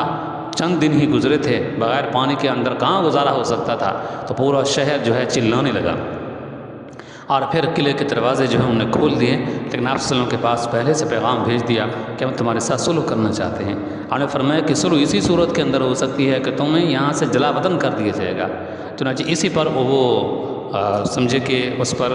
وہ تیار ہو گئے، تو آپ صلی اللہ علیہ وسلم نے ان کو وہاں سے نکال دیا۔ تو اس لحاظ سے پھر یہ لوگ جو ہے اس صلح کے نتیجے میں وہاں سے یہ نکال دیے گئے۔ یہ آپ صلی اللہ علیہ وسلم وہاں سے آگے بڑھے ہیں، اور آگے بڑھ کر نبی اکرم صلی اللہ علیہ وسلم نے ان کا ایک اور قلعہ تھا، اور جا کر اس قلعے کو آپ صلی اللہ علیہ وسلم نے وہاں جا کر اس کا گھیراؤ کر لیا۔ چنانچہ جب اس کا جو ہے گھیراؤ کیا گیا تو نبی اکرم صلی اللہ علیہ وسلم کئی دن تک اس کا جو ہے محاصرہ کی رکھے، بالآخر وہ تیہ اور سلالم تھا۔ چنانچہ 14 دنوں کے بعد یہ قلعہ بھی صلح کے ذریعے سے فتح ہو گیا، اور اس کے اندر کافی ساری جو ہے اس کے اندر چربی بھی تھی جو کہ مسلمانوں کے ہاتھوں آئی، اور ان سب کو جو ہے جلا وطن کر دیا گیا۔ اسی طرح کہ نبی اکرم صلی اللہ علیہ وسلم نے جب یہ لوگ جانے لگے تھے نا وطی اور سلالم کے لوگ، تو آپ صلی اللہ علیہ وسلم نے فرمایا کہ تم اپنے ساتھ کوئی چیز لے کے نہیں جا سکتے۔ چنانچہ ان کے پاس ایک تھیلا تھا جس کے اندر جو ہے سمجھے کہ سونا تھا اور چاندی تھا اور اس طرح قیمتی اس کے اندر جواہرات تھے۔ چنانچہ انہوں نے اس کو جو ہے چھپا لیا۔ نبی اکرم صلی اللہ علیہ وسلم نے ان کا جو سردار تھا اور ابی بن اخطب تھا، وہ حضرت صفیہ رضی اللہ تعالی عنہ ان کا والد تھا وہ، تو آپ صلی اللہ علیہ وسلم نے اس کو بلایا، اور بلا کر آپ نے فرمایا کہ یہ جو تھیلا تم نے چرایا ہے وہ تھیلا کہاں ہے؟ وہ تمہارے پاس مال و متاع بہت زیادہ تھا اور وہ تھیلے کے اندر تھا، وہ تھیلا تم نے کہاں کیا؟ اس نے کہا ہمارے پاس کوئی تھیلا تھا ہی نہیں، ہم نے تو کوئی چیز نہیں چھپائی، ہمیں تو علم نہیں ہے۔ آپ نے فرمایا اچھا تم یہیں پر بیٹھو، وہ وہیں پر بیٹھ گئے۔ تو آپ صلی اللہ علیہ وسلم نے فرمایا اس صحابی کو کہ جاؤ فلاں جو درخت ہے اس درخت کی جو نیچے جڑیں ہیں وہاں دیکھو، وہاں تھیلا چھپا ہوا ہوگا۔ انہوں نے وہ درخت کی جو نیچے والی جگہ تھی تو وہاں جا کر درخت کے نیچے زمین کو انہیں جا کر کریدا، اور کرید کر اس کے اندر انہوں نے وہ ڈال دی تھی، وہ اپنا وہ جو تھیلا تھا اس کو وہاں چھپا دیا تھا۔ تو صحابی نے جا کر اس جگہ کو دیکھا تو وہاں اس کے تنے کے نیچے وہ مل گیا وہ تھیلا، تو آپ وسلم کی خدمت میں لے آیا۔ تو آپ نے فرمایا کہ یہ تم نے کیوں چرایا ہے؟ جو کہ میں نے تمہیں کہا تھا کہ یہاں سے کوئی چیز تم لے کے نہیں جا سکتے، اور یہ سارا ساز و سامان جو قیمتی تھا وہ تمہارے تھیلے کے اندر تھا، اور یہ تم چرا کے تم یہاں سے لے کے جا رہے تھے، اور میں نے تمہیں کہا تھا کہ اگر تم نے ایسا کیا تو پھر تمہاری جو سزا ہوگی وہ بہت سخت سزا ہوگی۔ چنانچہ اسی کی جرم کے اندر حویی بن اخطب اور اسی طرح اور بڑے بڑے تھے وہ نبی اکرم صلی اللہ علیہ وسلم عمرۃ القضاء کے لیے ذی قعدہ کے مہینہ کے اندر آپ تشریف لے گئے، اور 2000 صحابہ کرام کی جمعیت آپ کے ساتھ تھی، 170 اونٹ ہدی کے جانور تھے جو آپ کے ساتھ تھے۔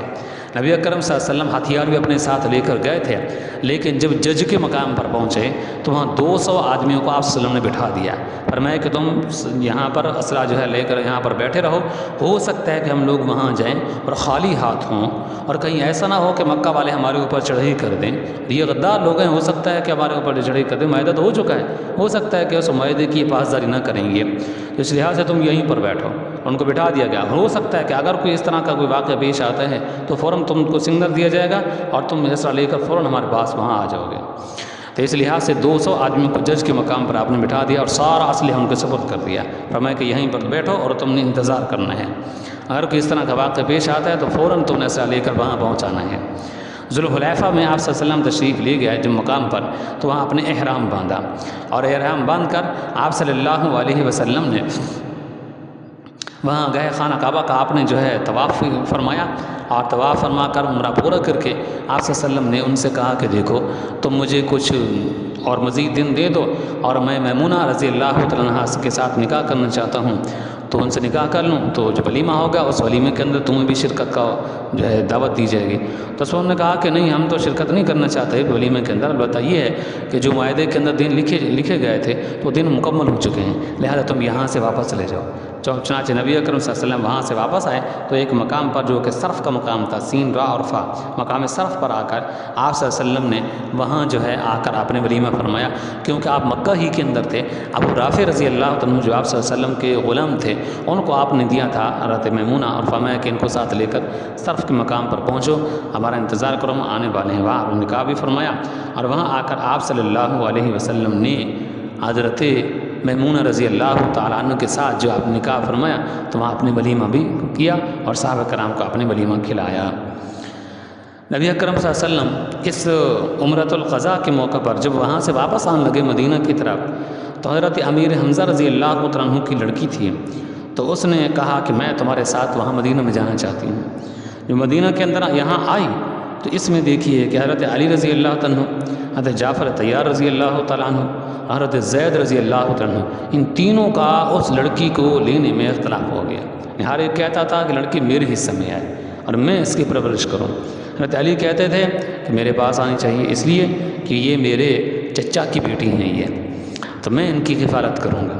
حضرت جعفر طیار کہتے تھے رضی اللہ تعالیٰ عنہ کہ یہ میرے چچا کی بیٹی بھی ہیں، اور اسی طرح ان کی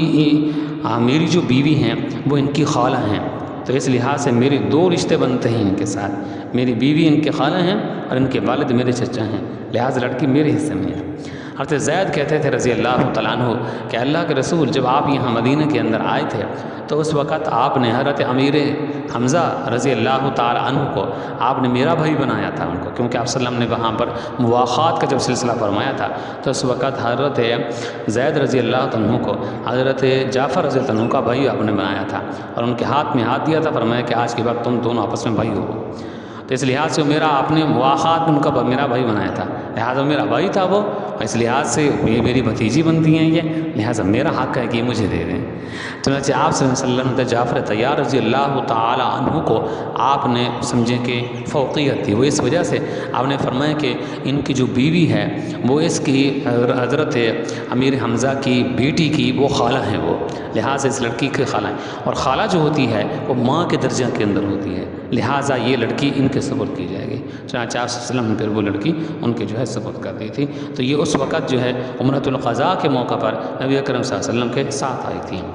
اسی طرح آپ دیکھیں گے کہ یہ سن 7 ہجری ہی تھی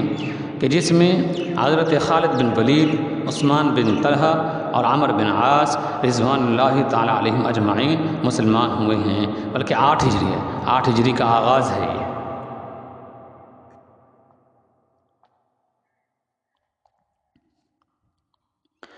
ان کے اسلام لانے کا پس منظر واقعہ کچھ اس طرح ہے۔ خالد بن ولید رضی اللہ تعالیٰ عنہ کہتے ہیں کہ میں نے مسلمانوں کا متعدد مواقع پر میں نے مقابلہ کیا، لیکن دل کے اندر میں تردد کے اندر رہتا تھا کہ ہم جس مذہب کے اوپر قائم ہیں یہ مذہب درست نہیں ہے یہ۔ چنانچہ میں اس میں غور و فکر کرتا رہتا تھا، سوچ بچار کرتا رہتا تھا میں، کہ میرے دل کے اندر آتا کہ مکہ بالآخر فتح ہو جائے گا، مسلمانوں کی جو جمعیت ہے، ان کی جو طاقت ہے، قوت ہے، وہ آہستہ آہستہ بڑھ رہی ہے وہ، اور آنے والے وقتوں کے اندر یہ مکہ ان کے ہاتھوں میں چلا جائے گا۔ میں سوچتا تھا کہ میں بس مکہ کو چھوڑ دوں اور یہاں سے میں شام کے اندر چلا جاتا ہوں اور بقیہ زندگی بس امن و سکون کے ساتھ وہیں گزار دیتا ہوں۔ تو کبھی میرے من کے اندر آتا کہ میں مسلمان ہو جاتا ہوں، تو اس طرح میں تردد کے اندر تھا۔ تو ایک مرتبہ میں وہاں گیا، ایک وہاں مکہ کے اندر رہتا تھا ایک شخص، میرا دوست تھا وہ، اس کے پاس گیا تو میں نے کہا چلو مدینہ میں چلتے ہیں، مسلمان ہوتے ہیں۔ تو اس نے مجھے کہا کہ تم مجھے مسلمان ہونے کی دعوت دیتے ہو، خالد کیا کر رہے ہو؟ تو خالد میں کفر کی حالت میں مر جاؤں گا لیکن اسلام کبھی قبول نہیں کروں گا۔ کہتے ہیں کہ اس سے میں نا امید ہو گیا کہ یہ مسلمان ہونے والا نہیں ہے یہ۔ پھر کہتے ہیں کہ میں مدینہ میں آنے لگا تو میرے دل میں خیال آیا کہ جاؤں عثمان بن طلحہ کو جا کر دعوت دوں، ہو سکتا ہے کہ یہ میرا دوست میرے ساتھ چلے۔ کہتے ہیں کہ عثمان بن طلحہ کے پاس آیا، اس کو میں نے دعوت دی اور میں نے اس کو سمجھایا کہ دیکھو مسلمان ہو جاتے ہیں، اسی میں کے اندر خیر ہے، اور میں نے قریب ہو کر دیکھا ہے مسلمان ہم سے بہتر ہیں، اور جاتے ہیں آپ صلی اللہ علیہ وسلم کی خدمت میں اور جا کر اسلام قبول کرتے ہیں۔ تو اس پر کہتے ہیں کہ عثمان بن طلحہ نے کہا چلو ٹھیک ہے چلتے ہیں، تو اس پر وہ راضی ہو گئے۔ کہتے ہیں مجھے بھی خوشی ہو گئی کہ پہلے میں ایک اکیلا ہوتا، اب دو ہو گئے ہیں۔ چنانچہ ہم لوگ وہاں سے روانہ ہوئے۔ کہتے ہیں کہ ایک مقام تھا وہاں مکہ کے قریب، تو مجھے عثمان بن طلحہ نے کہا کہ میں کل فلاں وقت میں وہاں پہنچوں گا، اگر میں پہلے پہنچوں گا تمہارا انتظار کروں گا، اگر تم وہاں پہلے پہنچ جائے گا تو میرا انتظار کرنا، اور وہاں سے ہم اکٹھے چلیں گے۔ کہتے ہیں کہ اس مقام پر میں آیا تو عثمان بن طلحہ پہلے سے میرے انتظار میں کھڑے تھے، تو چنانچہ ہم وہاں سے روانہ ہوئے۔ تو کہتے ہیں مدینہ کے قریب ہی پہنچے تھے، ایک راستے کے اندر ہم پہنچے جہاں پر دو راستے ایک جگہ اکٹھے ہوتے تھے، یعنی چوک تھا وہ، تو دو راستے وہاں آ کر اکٹھے ہوتے تھے اور وہاں سے ایک بڑا سڑک وہاں سے آگے مدینہ کی طرف نکلتی تھی۔ کہتے ہیں جب ہم وہاں پر پہنچے تو جو دوسرا راستہ تھا اس راستے پر ہم نے دیکھا کہ ایک سوار آ رہا ہے۔ جب وہ سوار قریب ہوا تو ہم نے دیکھا کہ وہ عمرو بن عاص تھے رضی اللہ تعالیٰ عنہ۔ تو کہتے ہیں میں نے ان کو پہچان لیا۔ خالد کہتے ہیں میں نے کہا کہ عمرو بن عاص کہاں کا ارادہ ہے؟ تو اتنے میں اس نے سوال کر دیا، عمرو بن عاص نے کہا کہ خالد تیرا کہاں کا ارادہ ہے؟ یہ راستہ تو مدینہ کو جاتا ہے، تو مدینہ میں کیا کرنے جا رہا ہے؟ میں نے اس سے کہا کہ تو مدینہ میں کیا کرنے جا رہا ہے؟ تو عمرو بن عاص نے کہا کہ میں مسلمان ہونے کے لیے جا رہا ہوں۔ تو خالد بن ولید نے کہا کہ جو تیرا مقصد ہے وہی میرا مقصد ہے، میں بھی مسلمان ہونے کے لیے جا رہا ہوں۔ تو ان سب نے کہا کہ پھر تو ہمارا ایک ہی مقصد ہے یہ۔ عثمان بن طلحہ تو تیرا کیا ارادہ ہے؟ عمرو بن عاص نے کہا، انہوں نے کہا کہ میں بھی مسلمان ہونے کے لیے جا رہا ہوں، خالد کے ساتھ تو ہوں میں۔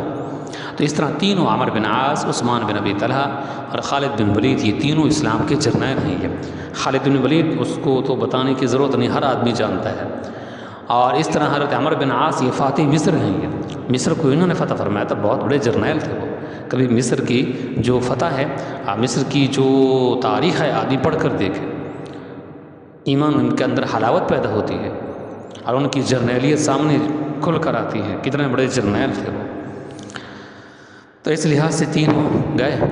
اور وہاں مسجد حرام، مسجد نبوی کے قریب وہاں ایک جگہ تھی، تو وہاں یہ لوگ گئے اور وہاں جا کر نہائے اور صاف ستھرے ہوئے۔ آپ صلی اللہ علیہ وسلم کو پہلے سے اطلاع مل گئی، آپ صلی اللہ علیہ وسلم بہت خوش ہوئے، آپ مسجد کے اندر آ کر پہلے سے انتظار میں بیٹھ گئے،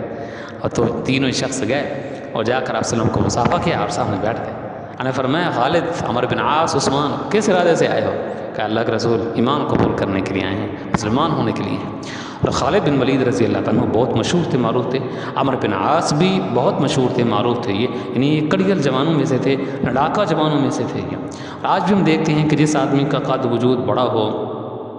اور اس لحاظ سے بہادر بھی ہو تو اس سے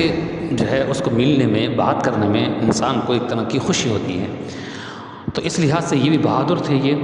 اور جرنیل تھے یہ۔ تو آپ صلی اللہ علیہ وسلم کو ان کے مسلمان ہونے پر خوشی تھی، تو آپ صلی اللہ علیہ وسلم نے مسکرائے بھی، تبسم بھی فرمایا، اور آپ نے فوراً ہاتھ آگے بڑھایا اور ان لوگوں نے آپ کے ہاتھ پر بیعت کی، کلمہ پڑھا اور مسلمان ہو گئے۔ تو یہ تینوں شخص جو ہیں یہ سن 8 ہجری کے اندر یہ مسلمان ہوئے ہیں۔ یہ جب غزوہ موتا پیش آیا ہے تو اس وقت آپ دیکھیں گے کہ اس وقت خالد بن ولید ہی تھے رضی اللہ تعالی عنہ کہ جنہوں نے جمعیت کو پھر سنبھالا تھا، اور اس لحاظ سے جو ہے اللہ تبارک و تعالی انہی کے ہاتھوں جو ہے اس جنگ کے اندر ان کو فتح عطا فرمائی تھی۔ اب اس کے بعد آتا ہے غزوہ موتا۔ دیکھیے فتح مکہ سن 8 ہجری کے اندر ہوا ہے، تو اس وقت اگر مجھے تھکاوٹ بھی ہو رہی ہے، میری کوشش یہ ہے کہ بس سیرت النبی کو آخر تک لی جائیں، تو اس لحاظ سے آپ جو ہے فتح مکہ جو ہے وہ ماہ رمضان میں میرے خیال میں کہ 2-2.5 گھنٹے کا ہمارا لیکچر ہوگا، وہ آپ دیکھ لیں گے اگر کسی نے نہیں سنا تو، اور وہ بڑی تفصیل کے ساتھ ہے۔ میرے خیال میں اگر اب بھی ہم اس کو بیان کریں تو اتنی تفصیل بیان نہیں کر سکیں گے جتنی کہ ہم نے اس وقت ایک چیز کو ہم نے مد نظر رکھ کر اس کو بیان کیا تھا۔ اس لحاظ سے اس کی برکت ہے ریکارڈ کی کہ آدمی ایک وقت میں نہیں بول سکتا، نہیں بتا سکتا، تو بعد میں جو ہے ریکارڈ کے ذریعے سے آدمی جو سن سکتا ہے وہ، تو آپ اس لیکچر کو دیکھ لیں گے تو انشاءاللہ فائدہ ہوگا آپ کو۔ تو اس وقت جو ہے فتح مکہ کا ہم پس منظر نہیں لیتے، بلکہ اسی سال کے اندر 8 ہجری کے اندر غزوہ موتا کا واقعہ پیش رہے ہیں، آپ ذرا اس کو سماعت کر لیں۔ غزوہ موتا جو ہے کہ علاقہ ہے بلقاء کے اندر یہ موتا کا مقام تھا یہ، تو اس مقام پر نبی اکرم صلی اللہ علیہ وسلم نے صحابہ کرام کو بھیجا تھا، جنگ ہوئی تھی، تو اس وجہ سے اس کو غزوہ موتا کہتے ہیں۔ دراصل واقعہ یہ ہے کہ شرحبیل بن عمر غسانی نبی اکرم صلی اللہ علیہ وسلم نے اس کے پاس بھیجا تھا حضرت حارث بن عمیر رضی اللہ تعالیٰ عنہ کو، کہ یہ خط لے کر گیا تھا۔ ابھی ہم نے وہ بیان کیا ہے نا خطوط کا، آپ صلی اللہ علیہ وسلم نے 6 ہجری کے خطوط لکھے تھے، تو اسی دوران آپ نے اس کے پاس بھی جو ہے خط لکھا تھا، شرحبیل بن عمر غسانی کے پاس،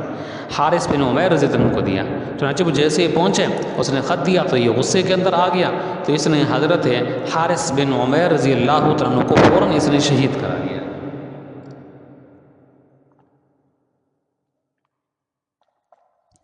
چنانچہ آپ صلی اللہ علیہ وسلم کو اس کی اطلاع ملی، تو آپ صلی اللہ علیہ وسلم نے ایک جو ہے صحابہ کرام کو لشکر جو ہے جمع کیا، اور جمع کر کے آپ صلی اللہ علیہ وسلم نے فرمایا کہ تم موتا کی طرف جو ہے چلے جاؤ اور وہاں پہنچ کر ان کا جو ہے مقابلہ کرو، کیونکہ انہوں نے ہمارے ایک آدمی کو جو ہے قتل کر دیا ہے، شہید کر دیا ہے۔ اور اس زمانے کے اندر کسی جو ہے پیغامبر کو، یعنی جو پیغام لے کر آئے ہیں، نبی اور پیغمبر نہیں، وہ پیغمبر اور ہے، پیغامبر اور ہے، تو جو پیغامبر کو جو پیغام لے کر آیا ہے اس کو قتل کر دینا یہ اس کو سنگین جرم سمجھا جاتا تھا، مسلم کے ہاں بھی غیر مسلم کے ہاں بھی۔ آپ صلی اللہ علیہ وسلم نے فرمایا کہ انہوں نے سنگین جرم کیے ہیں کہ ہمارے پہ جو پیغام لے کر گیا تھا اس آدمی کو، پیام والے کو، پیغامبر کو انہوں نے قتل کر دیے ہیں، لہٰذا تم اس کے مقابلے پر جاؤ۔ چنانچہ صحابہ کرام اس کے مقابلے پر گئے ہیں۔ آپ صلی اللہ علیہ وسلم نے اس میں بڑی ہدایات فرمائی تھیں۔ حضرت زید رضی اللہ عنہ کو بلایا اور بلا کر آپ نے فرمایا کہ زید تم یہ لشکر لے جاؤ اور جا کر وہاں مقابلہ کرو۔ فرمایا کہ اگر یہ زید شہید ہو جائیں تو پھر اس کے بعد عبداللہ بن رواحہ رضی اللہ تعالیٰ عنہ وہاں کے امیر ہوں گے۔ اگر عبداللہ بن رواحہ رضی اللہ تعالیٰ عنہ بھی جو ہے شہید ہو جائیں تو جعفر طیار ہوں گے رضی اللہ تعالیٰ عنہ۔ تو پہلے نمبر پر زید، پھر جعفر، پھر حضرت عبداللہ بن رواحہ ہیں۔ تو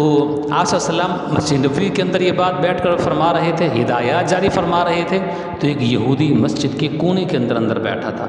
تو اس نے اپنے ساتھ والے ساتھی سے کہا کہ یہ تینوں شہید ہوں گے۔ اس نے کہا کہ وہ کیسے؟ کہا کہ اس قسم کی نبی اور پیغمبر جو بات کہتے ہیں کہ فلاں شہید ہو جائے تو فلاں امیر بن جائے، فلاں شہید ہو جائے تو فلاں امیر بن جائے، کہا کہ اس قسم کی باتیں پہلے نبیوں اور پیغمبروں کے دور کے اندر اگر جب کی جاتی تھیں تو اس کا مطلب یہی ہوتا تھا کہ یہ سارے اس میں شہید ہوں گے، اور اسی طرح ہوا۔ حضرت زید رضی اللہ عنہ اس میں شہید ہوئے، جعفر طیار شہید ہوئے، عبداللہ بن رواحہ بھی شہید ہوئے۔ نبی اکرم صلی اللہ علیہ وسلم نے 3000 صحابہ کرام کو یہاں سے بھیجا۔ چنانچہ ادھر سے ان کو پتہ چلا تو 1 لاکھ ان کا مجمع تھا، یعنی ان کا جو موتا کے مقام پر جو لڑنے کے لیے آئے تھے وہ، تو ان عیسائیوں کی جو تعداد تھی وہ 1 لاکھ تھی، نصارہ کی تعداد 1 لاکھ تھی۔ چنانچہ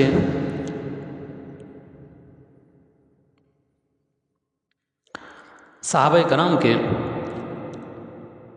مقابلہ پر یہ لوگ آئے ہیں 1 لاکھ کی تعداد میں۔ حضرت زید رضی اللہ تعالیٰ عنہ نے علم ہاتھ کے اندر لیا، مقابلے پر اترے، لیکن لڑتے لڑتے شہید ہو گئے۔ پھر جعفر طیار آئے رضی اللہ تعالیٰ عنہ، لڑتے رہے، بالآخر وہ بھی شہید ہو گئے۔ شہید اس طرح ہوئے کہ ان کے دونوں بازو کٹ گئے، ان کے جعفر طیار کے رضی اللہ تعالیٰ عنہ، ایک بازو کے اوپر تلوار لگی وہ کٹ گیا، پھر دوسرے بازو کے اوپر تلوار لگی وہ بھی کٹ گیا، تو دونوں بازو ان کے جو ہے کٹ گئے۔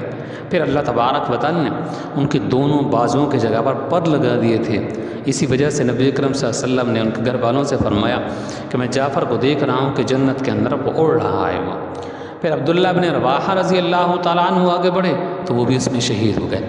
اب لڑائی کہاں ہو رہی ہے؟ موتا کے مقام پر۔ نبی اکرم صلی اللہ علیہ وسلم مدینہ کے اندر موجود ہیں اور آپ صلی اللہ علیہ وسلم مدینہ کے اندر بیٹھ کر، مدینہ کے اندر رہ کر آپ صلی اللہ علیہ وسلم بتلا رہے تھے کہ یہ جعفر شہید ہو گیا، یہ زید شہید ہو گیا، عبداللہ بن رواحہ شہید ہو گیا، جب جعفر طیار شہید ہوئے تو آپ صلی اللہ علیہ وسلم کے آنکھوں سے آنسو جاری تھے اور آپ صلی اللہ علیہ وسلم ان کے گھر والوں کے پاس تشریف لے گئے۔ اسماء بنت عمیس یہ ان کی گھر والی تھیں،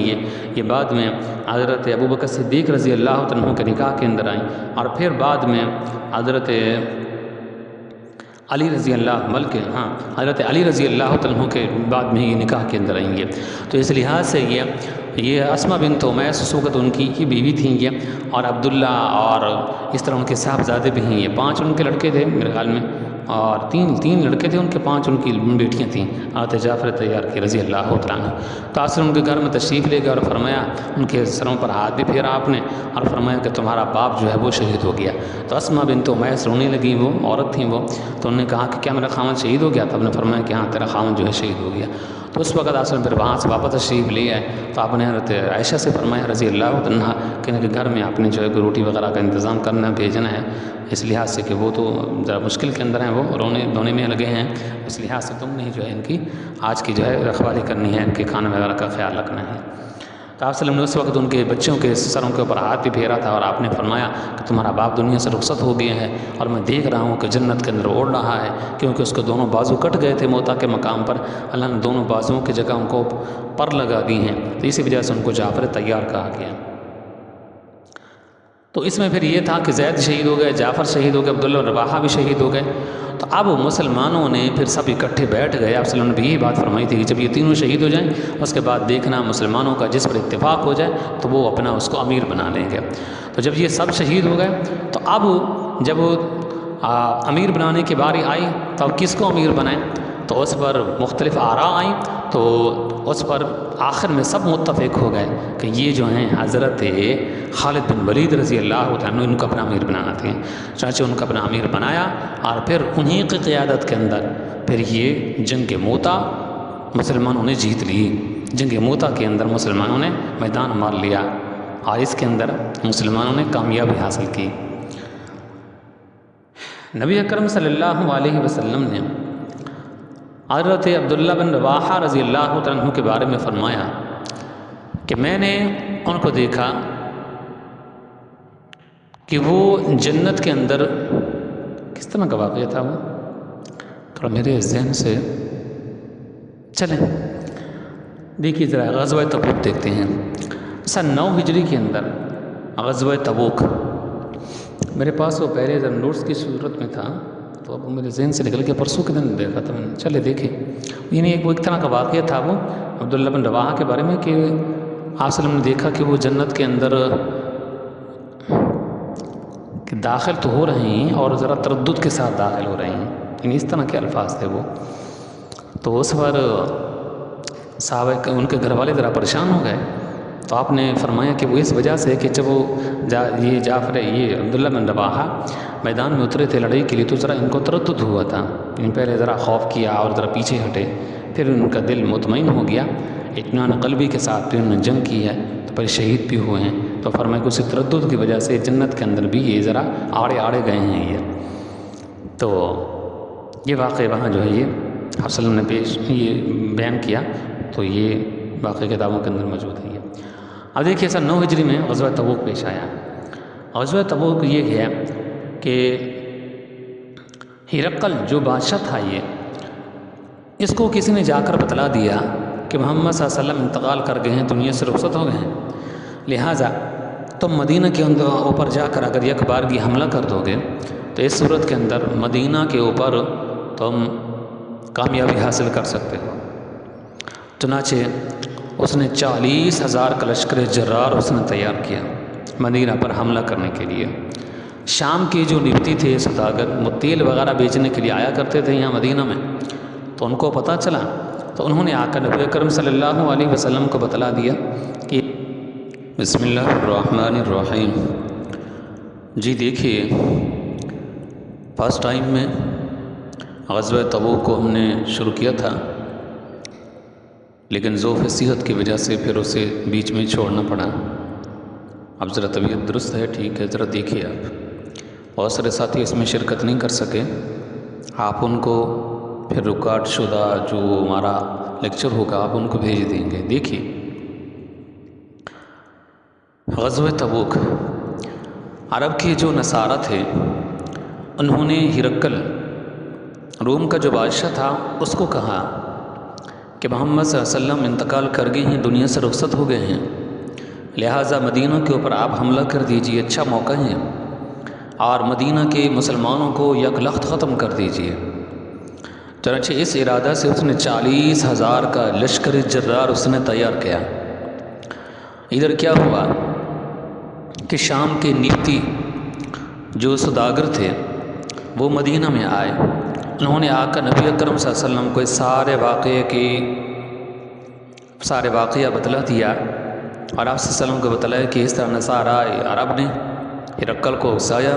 اور آپ صلی اللہ علیہ وسلم کے انتقال کی خبر بھی وہاں پھیل چکی ہے، اور ہرقل نے 40,000 کا لشکر تیار کر کے مدینہ کے اوپر حملے کا مصمم ارادہ کر رکھا ہے۔ نبی اکرم صلی اللہ علیہ وسلم نے فوراً صحابہ کرام کو حکم دے دیا اور پورے واقعہ سے مطلع کر دیا،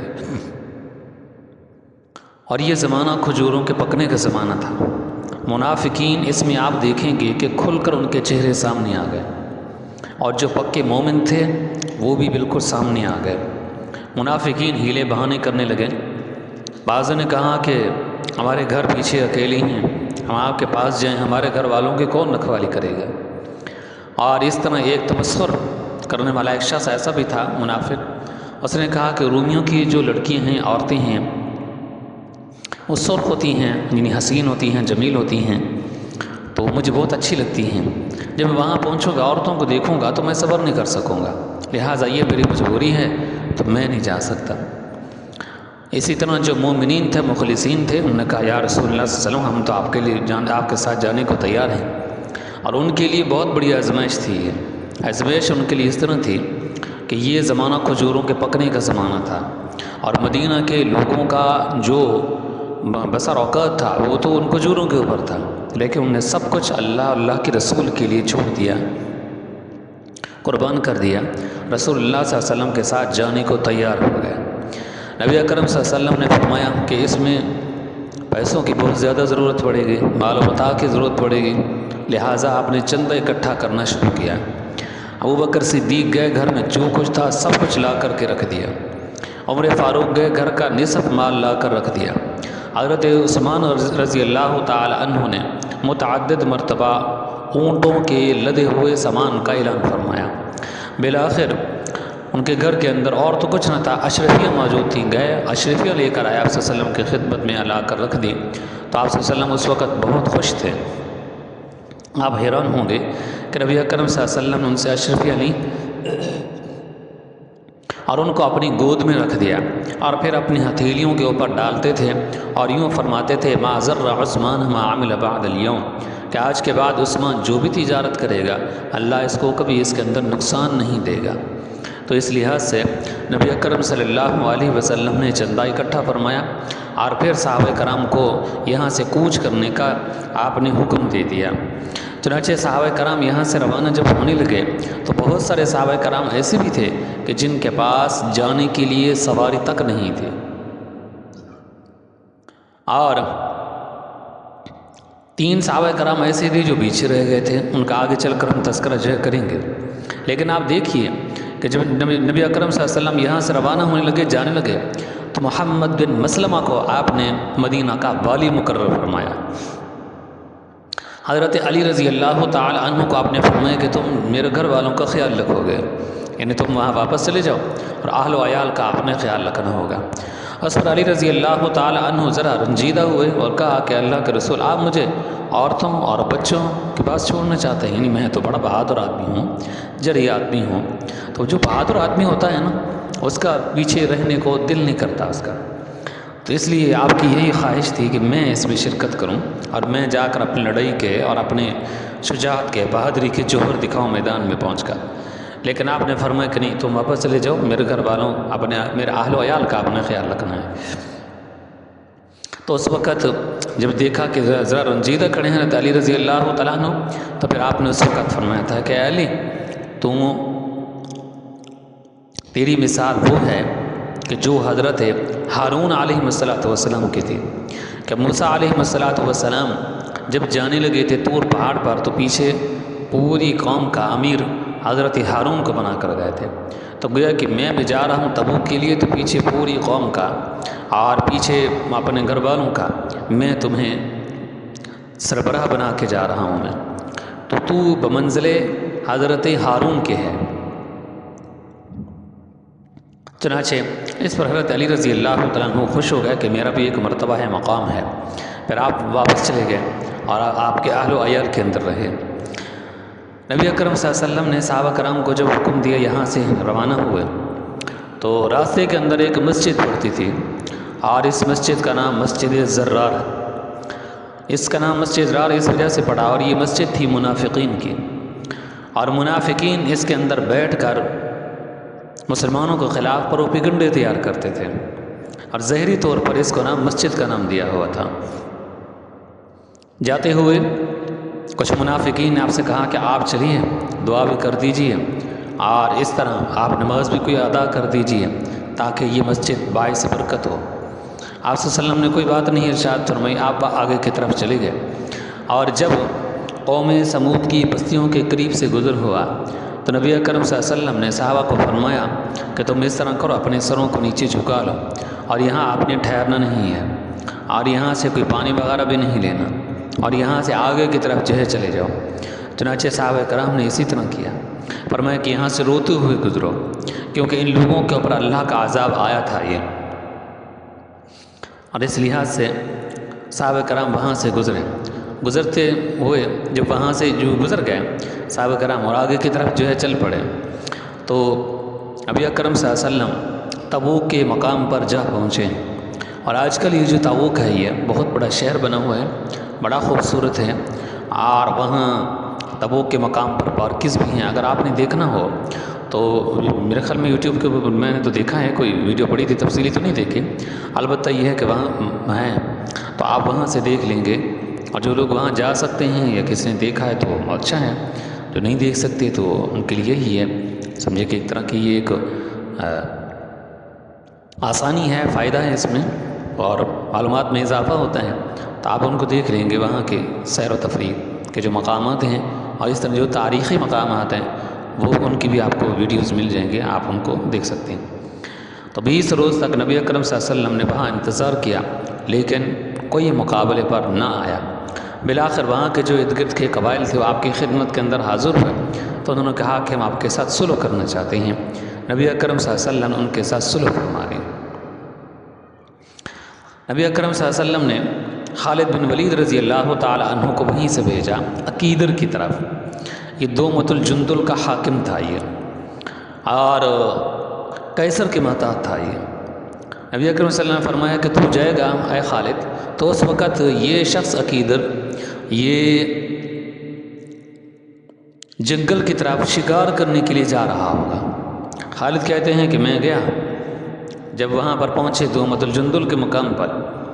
تو میں نے دیکھا کہ کچھ لوگ ہیں جو قلعے کی اوپر دیوار کے اوپر بیٹھے ہوئے ہیں، اور وہاں ان کی بات چیت چل رہی ہے، آپس کے اندر کچھ گفتگو کر رہے ہیں۔ اتنے میں کہتے ہیں کہ ان کا جو مین دروازہ تھا تو وہاں سے ایک ہرن وہاں سے گزرا، تو یہ جو عقیدر تھا اور اس کا ایک اور بھائی تھا، تو وہ اس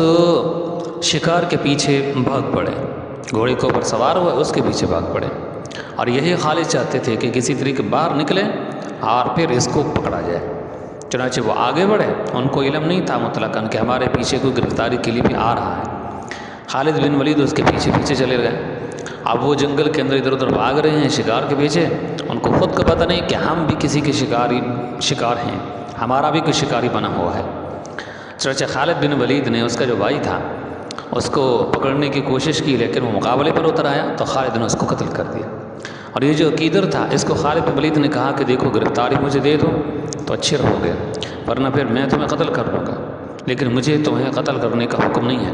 مقابلے پر آؤ گے پھر مارے جاؤ گے۔ تو اس پر عقیدر نے کہا چل ٹھیک ہے میں گرفتاری دیتا ہوں، تو اس نے وہ اسلحہ وغیرہ پھینک کے نیچے خالد کے پاس آ گیا، خالد بن ولید نے اس کو پکڑ لیا اور پکڑ کر کے نبی اکرم صلی اللہ علیہ وسلم کی خدمت میں لے آئے۔ آپ صلی اللہ علیہ وسلم نے اس کے ساتھ بات چیت کی۔ بالآخر ان کے ساتھ نبی اکرم صلی اللہ علیہ وسلم نے 2000 اونٹ، 800 گھوڑے، 4400 زرہیں اور 400 نیزوں کے اوپر آپ نے ان کے ساتھ صلح فرما لی۔ چنانچہ اس نے یہ ساری چیزیں دیں اور پھر ان کو نبی اکرم صلی اللہ علیہ وسلم نے رہا کر دیا۔ واپسی میں رسول اللہ صلی اللہ علیہ وسلم جب مسجد زرار کے قریب سے گزرنے لگے تب نبی اکرم صلی اللہ علیہ وسلم نے فرمایا صحابہ کرام کو تم جاؤ اور جا کر اس کو آگ لگا دو۔ چنانچہ صحابہ کرام گئے اور وہاں پہنچ کر، یہ ذی ابان کا مقام تھا، وہاں پہنچ کر نبی اکرم صلی اللہ علیہ وسلم نے مالک بن دخشم اور اسی طرح معاذ بن عدی، ان دو کو آپ نے بھیجا کہ جاؤ اس مسجد زرار کو جا کر اس کو آگ لگا دو۔ چنانچہ اس کو آگ لگا دی گئی۔ یعنی ایک عمارت بنائی گئی تھی، نام اس کو مسجد کا دیا گیا تھا اور حقیقتاً تھی یہ مشورہ گاہ منافقین کے لیے، تو اس لحاظ سے اس کو آگ لگا دی گئی۔ والذین اتخذوا مسجدا ضرارا وکفرا وتفریقا بین المؤمنین، یہ جو آیت مبارکہ ہیں یہ اسی مسجد سے متعلق ہے۔ یہ ابو ذر غفاری رضی اللہ تعالی عنہ، ان کے پاس جو سواری تھی تو بہت ان کے پاس کمزور تھی۔ نبی اکرم صلی اللہ علیہ وسلم جب مدینہ سے روانہ ہونے لگے تو انہوں نے کوشش کی کہ میں بھی ساتھ ساتھ چلوں، لیکن وہ ساتھ نہ چل سکے، ان کی سواری سست تھی اور پیچھے رہ گئی۔ نبی اکرم صلی اللہ علیہ وسلم آگے چلے گئے۔ ابو ذر غفاری نے جب دیکھا کہ یہ میری جو سواری ہے بہت کمزور ہے اور ساتھ نہیں دے رہی ہے، انہوں نے سواری کو چھوڑ دیا اور پھر اپنی پیٹھ کے اوپر سامان کو لادا، جو کھانے پینے کا سامان تھا، اور پھر پیدل چل پڑے۔ صحابہ کرام وہاں پہنچ چکے تھے، تبوک کے مقام پر آپ صلی اللہ علیہ وسلم بھی پہنچ چکے تھے، تو دور سے دیکھا ایک آدمی آ رہا ہے۔ صحابہ نے دیکھا تو پہچان لیا، کہا کہ اللہ کے رسول یہ ابو ذر غفاری ہے اور اکیلا آ رہا ہے، انہیں پیچھے رہ گیا تھا یہ۔ آپ صلی اللہ علیہ وسلم نے فرمایا کہ یہ اکیلا ہے، اکیلا رہے گا اور اکیلا مرے گا۔ چنانچہ اسی طرح ہوا۔ جب نبی اکرم صلی اللہ علیہ وسلم دنیا سے رخصت ہو گئے، ابو بکر صدیق کا زمانہ آیا، پھر عمر فاروق کا زمانہ آیا، تو اس وقت یہ مدینہ سے دور چلے گئے تھے۔ ایک ایسا مقام تھا کہ جو وہاں پر کوئی نہیں رہتا تھا، یعنی کہ بستی وغیرہ نہیں تھی، تو وہاں سے گزر کی جگہ تھی، لوگ وہاں سے گزرتے تھے، تو وہاں جا کر انہوں نے قیام اختیار کر لیا اور پھر وہیں ان کا انتقال ہوا اکیلے ہی میں۔ یہ تو ایک صحابی تھے حضرت ابو ہریرہ رضی اللہ تعالیٰ عنہ غالباً، ان کا وہاں سے گزر ہوا تو انہوں نے دیکھا کہ یہ تو ابو ذر غفاری ہیں، وہ اس وقت فوت ہو چکے تھے، تو انہوں نے پھر ان کی نماز جنازہ پڑھائی اور پھر ان کو دفن کیا اور کہا کہ مجھے یاد ہے رسول اللہ صلی اللہ علیہ وسلم نے فرمایا تھا کہ ابو ذر غفاری ہے، اکیلا آ رہا ہے، اکیلا رہے گا، اکیلا مرے گا۔ میرے پیغمبر کا فرمان سچ ثابت ہوا کہ آج جو یہ فوت ہوا یہاں کوئی نہیں تھا۔ دوسری بات یہ ہے کہ ان کی جو بیوی تھی، انہوں نے پھر حضرت ابو ہریرہ سے کہا کہ آپ کے جو ساتھی تھے ابو ذر غفاری وہ دنیا سے رخصت ہو گئے ہیں، لہٰذا آپ ان کی تجہیز و تکفین کا آپ جو ہے انتظام فرمائیں۔ تو پھر انہوں نے انتظام فرمایا، تو بہرحال یہ ہے کہ وہ اکیلے ہی فوت ہوئے۔ تو یہ ابو ذر غفاری ہیں رضی اللہ تعالی عنہ، یہ پھر اکیلے چل پڑے تھے، جو ان کی سواری تھی ان کو اس نے جب اس کو ساتھ نہ دیا۔ حضرت کعب بن مالک ہیں رضی اللہ تعالیٰ عنہ، یہ پیچھے رہ گئے تھے۔ یہ بھی اس وجہ سے جان بوجھ کر پیچھے نہیں رہ گئے تھے، انہوں نے کہا کہ دیکھیے میرے پاس تیز رفتار، میرے پاس سواری ہے، تو اس طرح کرتے ہیں مجھے کچھ یہاں ضرورت ہے کچھ دن یہاں رہنے کے لیے مدینہ میں، تو مسلمان چلے جائیں گے تو میں اپنی سواری کے اوپر سوار ہو کر پیچھے جا کر ان کو پہنچ جاؤں گا میں۔ تو اسی طرح کرتے کرتے آج جاتا ہوں، کل جاتا ہوں، آج جاتا ہوں، کل جاتا ہوں، کرتے کرتے پیچھے رہ گئے، بالکل گئے ہی نہیں۔ نبی اکرم صلی اللہ علیہ وسلم وہاں سے واپس آئے تو آپ صلی اللہ علیہ وسلم کی خدمت میں حاضر ہو، کہا کہ اللہ کے رسول میں آپ کے سامنے جھوٹ نہیں بولتا، میں یہ کہوں کہ نہیں جی میں آیا تھا اور مجھے راستہ نہیں ملا تھا، یا یہ ہے کہ میری فلاں مجبوری تھی، اللہ کے رسول میری کوئی مجبوری نہیں تھی، بس وہ چھوٹی ہوئی تھی، میں نے کہا چھوٹی بڑی مجبوری تھی، میں نے کہا چلو میں کل چلا جاؤں گا، پرسوں چلا جاؤں گا، تو اس لحاظ سے میں نے سستی کی اور سستی کی وجہ سے میں نہیں پہنچ پایا، میں بس یہی میری سچی بات ہے یہ۔ تو آپ صلی اللہ علیہ وسلم نے یہ تھے، اور ایک اور صحابی تھے، آپ نے فرمایا صحابہ کرام کو کہ ان کے ساتھ کوئی نہ بولے۔ اب ایک عرصہ گزر گیا، کوئی صحابی ان کے ساتھ نہیں بولتا تھا۔ یہ کہتے ہیں کہ ہمیں ایسے محسوس ہوتا تھا، ایسے محسوس ہوتا تھا کہ گویا کہ مدینہ کے اندر رہتے ہوئے ہمارا یہ قید خانہ ہے، یہ یعنی بہت مشکل کے اندر ہم رہتے تھے، اور یوں پتہ چلتا تھا کہ ہمارا کوئی ہے ہی نہیں، بہت یعنی گرانی ہمیں گزرتی تھی۔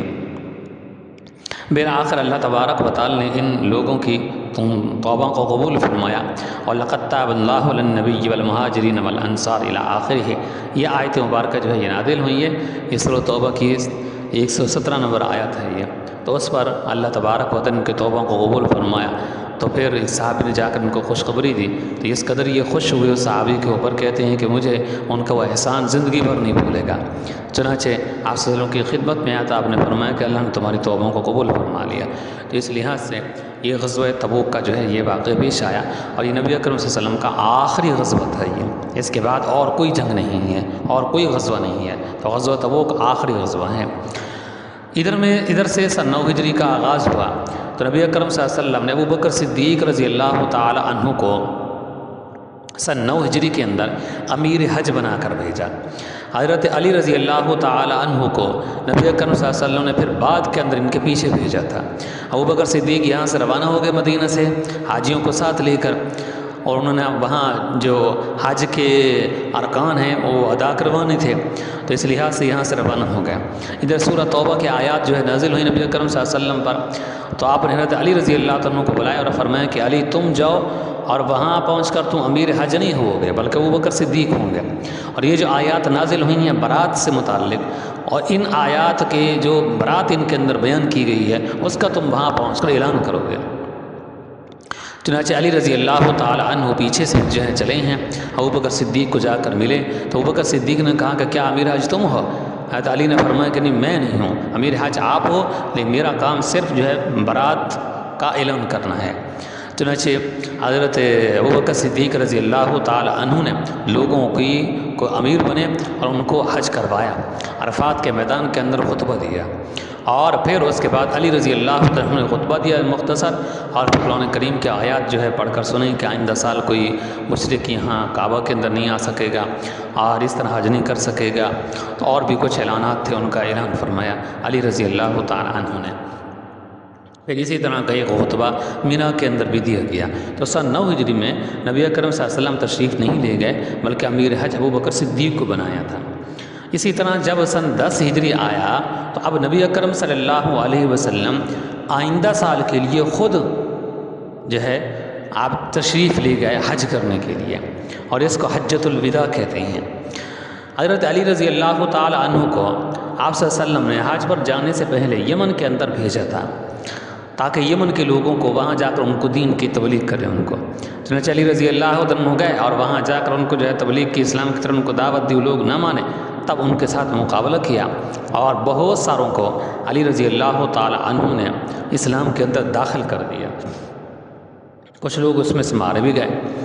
ادھر حضرت علی رضی اللہ تعالیٰ عنہ کو یمن کے اندر پتہ چلا کہ نبی اکرم صلی اللہ علیہ وسلم حجۃ الوداع کے لیے یعنی حج کے لیے تشریف لے گئے ہیں مدینہ سے مکہ کی طرف، تو انہوں نے وہیں جو ہے 2-4 آدمیوں کو بلایا اور اپنا ان کو نائب بنایا، اور وہاں سے علی رضی اللہ تعالیٰ عنہ روانہ ہو گئے۔ ادھر نبی اکرم صلی اللہ علیہ وسلم بھی حجۃ الوداع کے لیے جو ہے تشریف لے گئے۔ رسول اللہ صلی اللہ علیہ وسلم پہلے حضرت ام ہانی کے گھر میں تشریف لے گئے، وہاں آپ نے غسل فرمایا، اور پھر آپ صلی اللہ علیہ وسلم خانہ کعبہ میں تشریف لے گئے، خانہ کعبہ کا طواف بھی کیا، عرفات کے میدان کے اندر صلی اللہ علیہ وسلم نے لمبا چوڑا خطبہ بھی ارشاد فرمایا، اور اس کے اندر یہ بھی فرمایا کہ لوگوں تم گواہ رہنا کہ اللہ نے جس فریضہ کے لیے مجھے بھیجا تھا وہ فریضہ میں نے ادا کر دیا، اور اس کا اقرار بھی صحابہ کرام سے آپ نے لیا۔ پھر مینا میں تشریف لے گئے۔ تو یہ جو حجۃ الوداع ہے میں چاہتا ہوں کہ اس کو ہم تفصیل کے ساتھ لیں گے اور ایک مستقل لیکچر لیں گے، جس طرح کہ فتح مکہ کے لیے ہم نے مستقل لیکچر لیا تھا، اور اسی طرح غزوہ بدر سے متعلق ہم نے لیکچر لیا، صلح حدیبیہ کے بارے میں بھی ہم نے مستقل لیکچر لیا۔ تو اس ماہ ذی الحجہ میں میرا ارادہ تھا لینے کا کہ پہلے ہم اس کو لے لیتے ہیں حجۃ الوداع سے متعلق، لیکن یہ تھا کہ پھر وہ ٹائم نہیں ملا، تو میرے خیال میں اور کون سا موضوع تھا وہ ہم نے پھر متعین کر لیا تھا۔ ہاں میرے خیال میں حضرت ابراہیم علیہ السلام کا جو وہ ہم نے لے لیے تھے ان کی سیرت، تو حجۃ الوداع کا انشاءاللہ ہم لیں گے، اور اس پر دو عید کے موقع پر گزشتہ اور اس سے پیوستہ عید کے موقع پر ہم نے یہ تفصیلی بیان جو ہم نے کیا ہوا ریکارڈ کے اندر تو موجود نہیں ہے، البتہ یہ ہے کہ ہم نے لیا، تو انشاءاللہ پھر اس کو ریکارڈ کے اندر بھی لیں گے اور آپ حضرات کے سامنے بھی اس لیکچر کے اندر جو لیں گے۔ تہجد الوداع کا انشاءاللہ ہم بعد میں دیکھیں گے، اور اسی طرح خطبہ غدیر خم ہے، وہ بھی ہم اس کے متاحت جو ہے لے کر کے آئیں گے، جو کہ تفصیلی ہوگا۔ تو آپ دیکھیے نبی اکرم صلی اللہ علیہ وسلم حجۃ الوداع سے واپسی ہے تو جبریل امین آپ صلی اللہ علیہ وسلم کی خدمت میں آئے اور مختلف سوالات کیے، کہا کہ اللہ کے رسول ایمان کیا ہے، اے اللہ کے رسول آخرت کیا ہے، تو اس طرح کچھ جو ہے سوالات تھے، قیامت کب برپا ہوگی، تو آپ صلی اللہ علیہ وسلم نے اس کے جو ہے جوابات دیا، اور جب وہ چلے گئے انسانی شکل و صورت میں تھے تو آپ نے صحابہ کرام سے فرمایا کہ اس شخص کو دیکھو کہاں گیا ہے یہ، صحابہ گئے تلاش کے ملے نہیں، تو آپ نے فرمایا کہ یہ جبریل امین تھے، تو انسانی شکل میں میرے پاس ابھی آئے ہیں، سوالات کر رہے تھے۔ نبی اکرم صلی اللہ علیہ وسلم نے حضرت اسامہ رضی اللہ تعالیٰ عنہ کو بلایا سن 11 ہجری میں، تو آپ نے فرمایا کہ اسامہ تم آؤ، تو اسامہ رضی اللہ تعالیٰ عنہ آئے تو آپ نے فرمایا کہ تم چلے جاؤ جہاں تمہارے باپ کو ان رومیوں نے شہید کیا تھا، حضرت زید، یہ زید کے بیٹے ہیں یہ، اور وہاں چلے جاؤ اور وہاں جا کر ان کا مقابلہ کرو، اور ان کے ساتھ تمہارا مقابلہ ہے، ٹاکرا ہے تمہارا۔ چنانچہ یہ ادھر کی تیاری کر رہے تھے، ادھر نبی اکرم صلی اللہ علیہ وسلم بیمار ہو گئے، اور یہ سفر کا آخری اشرہ چل رہا تھا۔ یہ اس کی ابتدا کچھ اس طرح ہوئی کہ نبی اکرم صلی اللہ علیہ وسلم اپنے وفات کی جو خبر تھی پہلے ہی سے آپ صحابہ کرام کو دے چکے تھے۔ حجۃ الوداع کے موقع پر بھی نبی اکرم صلی اللہ علیہ وسلم نے اشارتاً بتلا دیا کہ میں دنیا سے پردہ فرمانے والا ہوں، اور پھر وہاں سے جب واپس آئے مدینہ کے اندر آئے تو یہاں پہ آپ نے مسجد نبوی کے اندر خطبہ دیا، اور اس کے اندر آپ نے اشارتاً بتلا دیا کہ میرا وقت قریب آ چکا ہے، میں دنیا سے پردہ فرمانے والا ہوں۔ پھر نبی اکرم صلی اللہ علیہ وسلم جنت البقیع کے اندر تشریف لے گئے، جو بقیع کا قبرستان ہے وہاں تشریف لے گئے، جہاں سے اس مرض کی آپ صلی اللہ علیہ وسلم کے بیمار ہونے کا ابتدا ہوتی ہے، آغاز ہوتا ہے۔ تو آپ صلی اللہ علیہ وسلم جو ہے وہاں تشریف لے گئے، اور وہاں تشریف لے جا کر آپ صلی اللہ علیہ وسلم کے لیے دعا کی، اور وہاں سے دعا کر کے واپس آئے تو آپ صلی اللہ علیہ وسلم کے سر مبارک کے اندر درد ہونا شروع ہو گیا۔ نبی اکرم صلی اللہ علیہ وسلم کی گویا کی بیماری کا آغاز ہو چکا تھا، اور آپ صلی اللہ علیہ وسلم کو بخار ہونا شروع ہوا۔ پھر جس بیوی کا بیماری کا دن آتا آپ صلی اللہ علیہ وسلم کو مستقل آپ بیمار رہے، دن کو بھی اور رات کو بھی۔ اسی طرح آپ دیکھیں گے کہ رسول اللہ صلی اللہ علیہ وسلم نے اپنی وفات سے قبل جمعرات کا روز تھا یہ، اس میں آپ نے خطبہ دیا، اور خطبہ کے اندر نبی اکرم صلی اللہ علیہ وسلم نے جو ہے بتلایا کہ جس کے اندر اشارہ تھا کہ میں دنیا سے رخصت ہونے والا ہوں، اور یہ بات بھی اس کے اندر جو ہے موجود تھی یہ کہ نبی اکرم صلی اللہ علیہ وسلم نے جو وصایا تھے وہ بھی صحابہ کرام کو آپ نے فرمائے۔ اسی طرح جب آپ کی بیماری کے اندر زیادہ اس کے اندر شدت ہونے لگی تو نبی اکرم صلی اللہ علیہ وسلم نے فرمایا کہ حضرت عائشہ رضی اللہ عنہ کے بارے میں کہ وہ ان کا دن کب آئے گا، یعنی ان کی باری کا دن کب آئے گا، کیونکہ آپ صلی اللہ علیہ وسلم نے اپنی بیویوں کے لیے جو باری کے دن تھے وہ متعین کر رکھے تھے وہ، تو ازواج مطہرات آپ صلی اللہ علیہ وسلم کی اس بات کو سمجھ گئیں، تو انہوں نے کہا کہ اللہ کے رسول آپ کو اجازت دیتے ہیں کہ آپ عائشہ کے پاس چلے جائیں۔ چنانچہ آپ صلی اللہ علیہ وسلم حضرت عائشہ رضی اللہ عنہا کے پاس تشریف لے کر گئے، اور آخر تک آپ ان کے پاس ہی رہے۔ ایک مرتبہ نبی اکرم صلی اللہ علیہ وسلم نماز کے لیے تشریف لے گئے، آپ نے نماز پڑھی ان کو، اور یہ آپ صلی اللہ علیہ وسلم کی آخری نماز تھی بدھ کے روز کی، اس کے بعد پھر آپ نماز نہیں پڑھا سکے۔ ایک مرتبہ آپ صلی اللہ علیہ وسلم جہاں تشریف لے گئے، اور وہ بھی اس طرح تشریف لے گئے کہ ابو بکر صدیق رضی اللہ عنہ نماز پڑھا رہے تھے،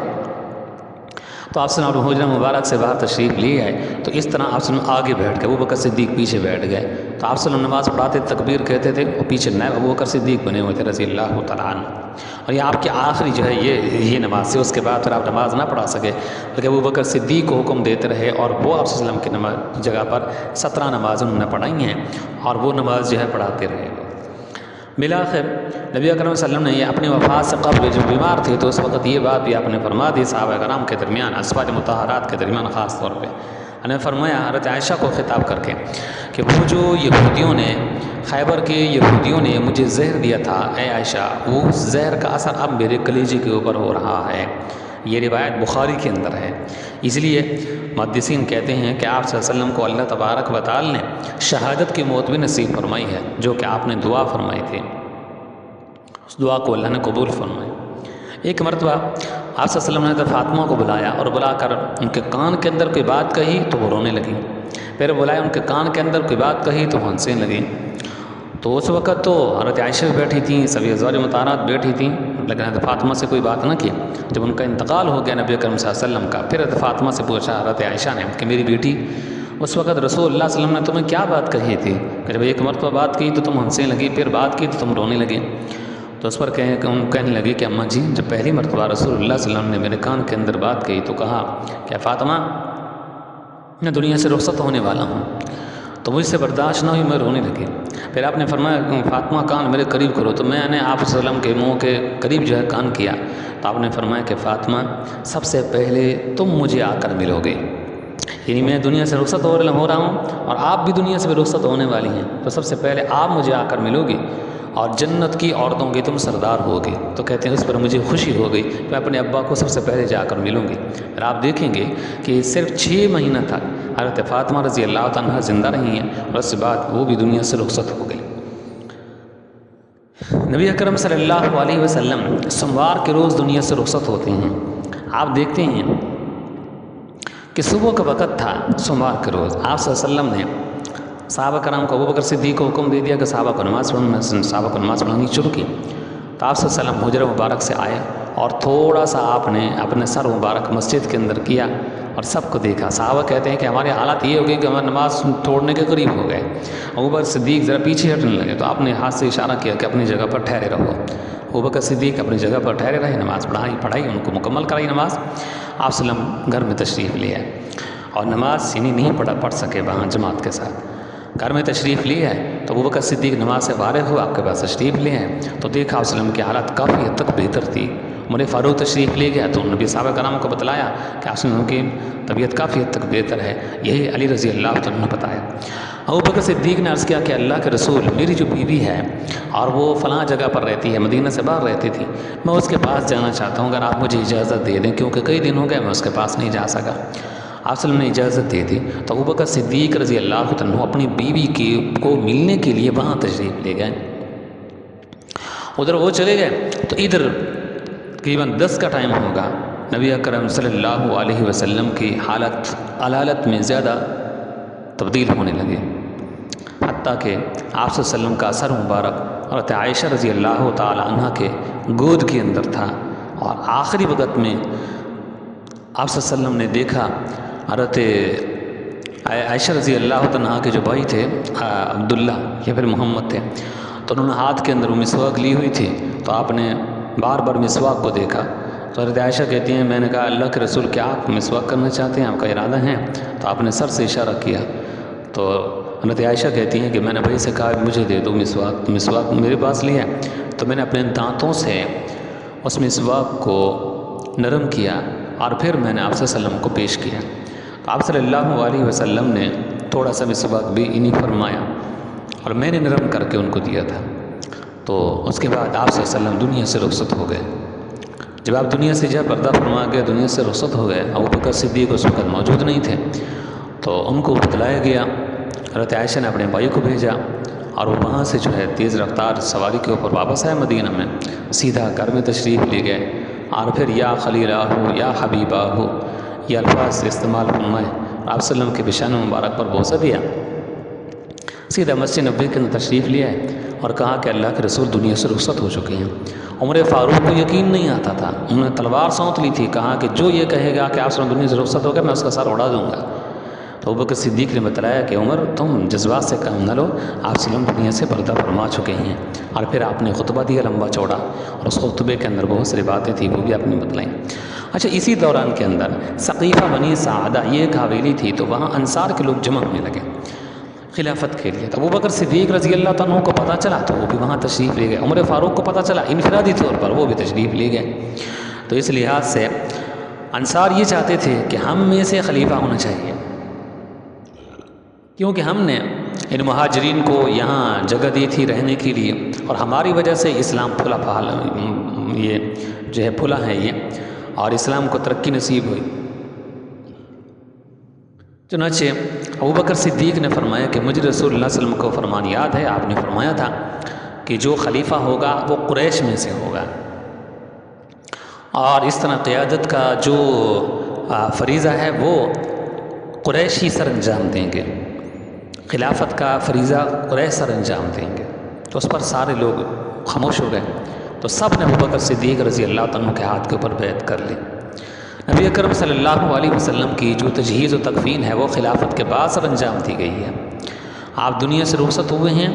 سوموار کے روز، آپ صلی اللہ علیہ وسلم کی جو تجہیز و تکفین ہے وہ منگل کے روز ہوئی ہے۔ چنانچہ نبی اکرم صلی اللہ علیہ وسلم کے تجہیز و تکفین کے مراحل تھے، تو اس میں ابوبکر صدیق رضی اللہ عنہ نے کہا کہ دیکھو آپ صلی اللہ علیہ وسلم کو غسل دیا جائے گا، کپڑوں سمیت دیا جائے گا، چنانچہ کپڑوں سمیت غسل دیا گیا۔ پھر آپ صلی اللہ علیہ وسلم کو کی تدفین کہاں ہو، ملک شام کے اندر یا یہیں مدینہ کے اندر؟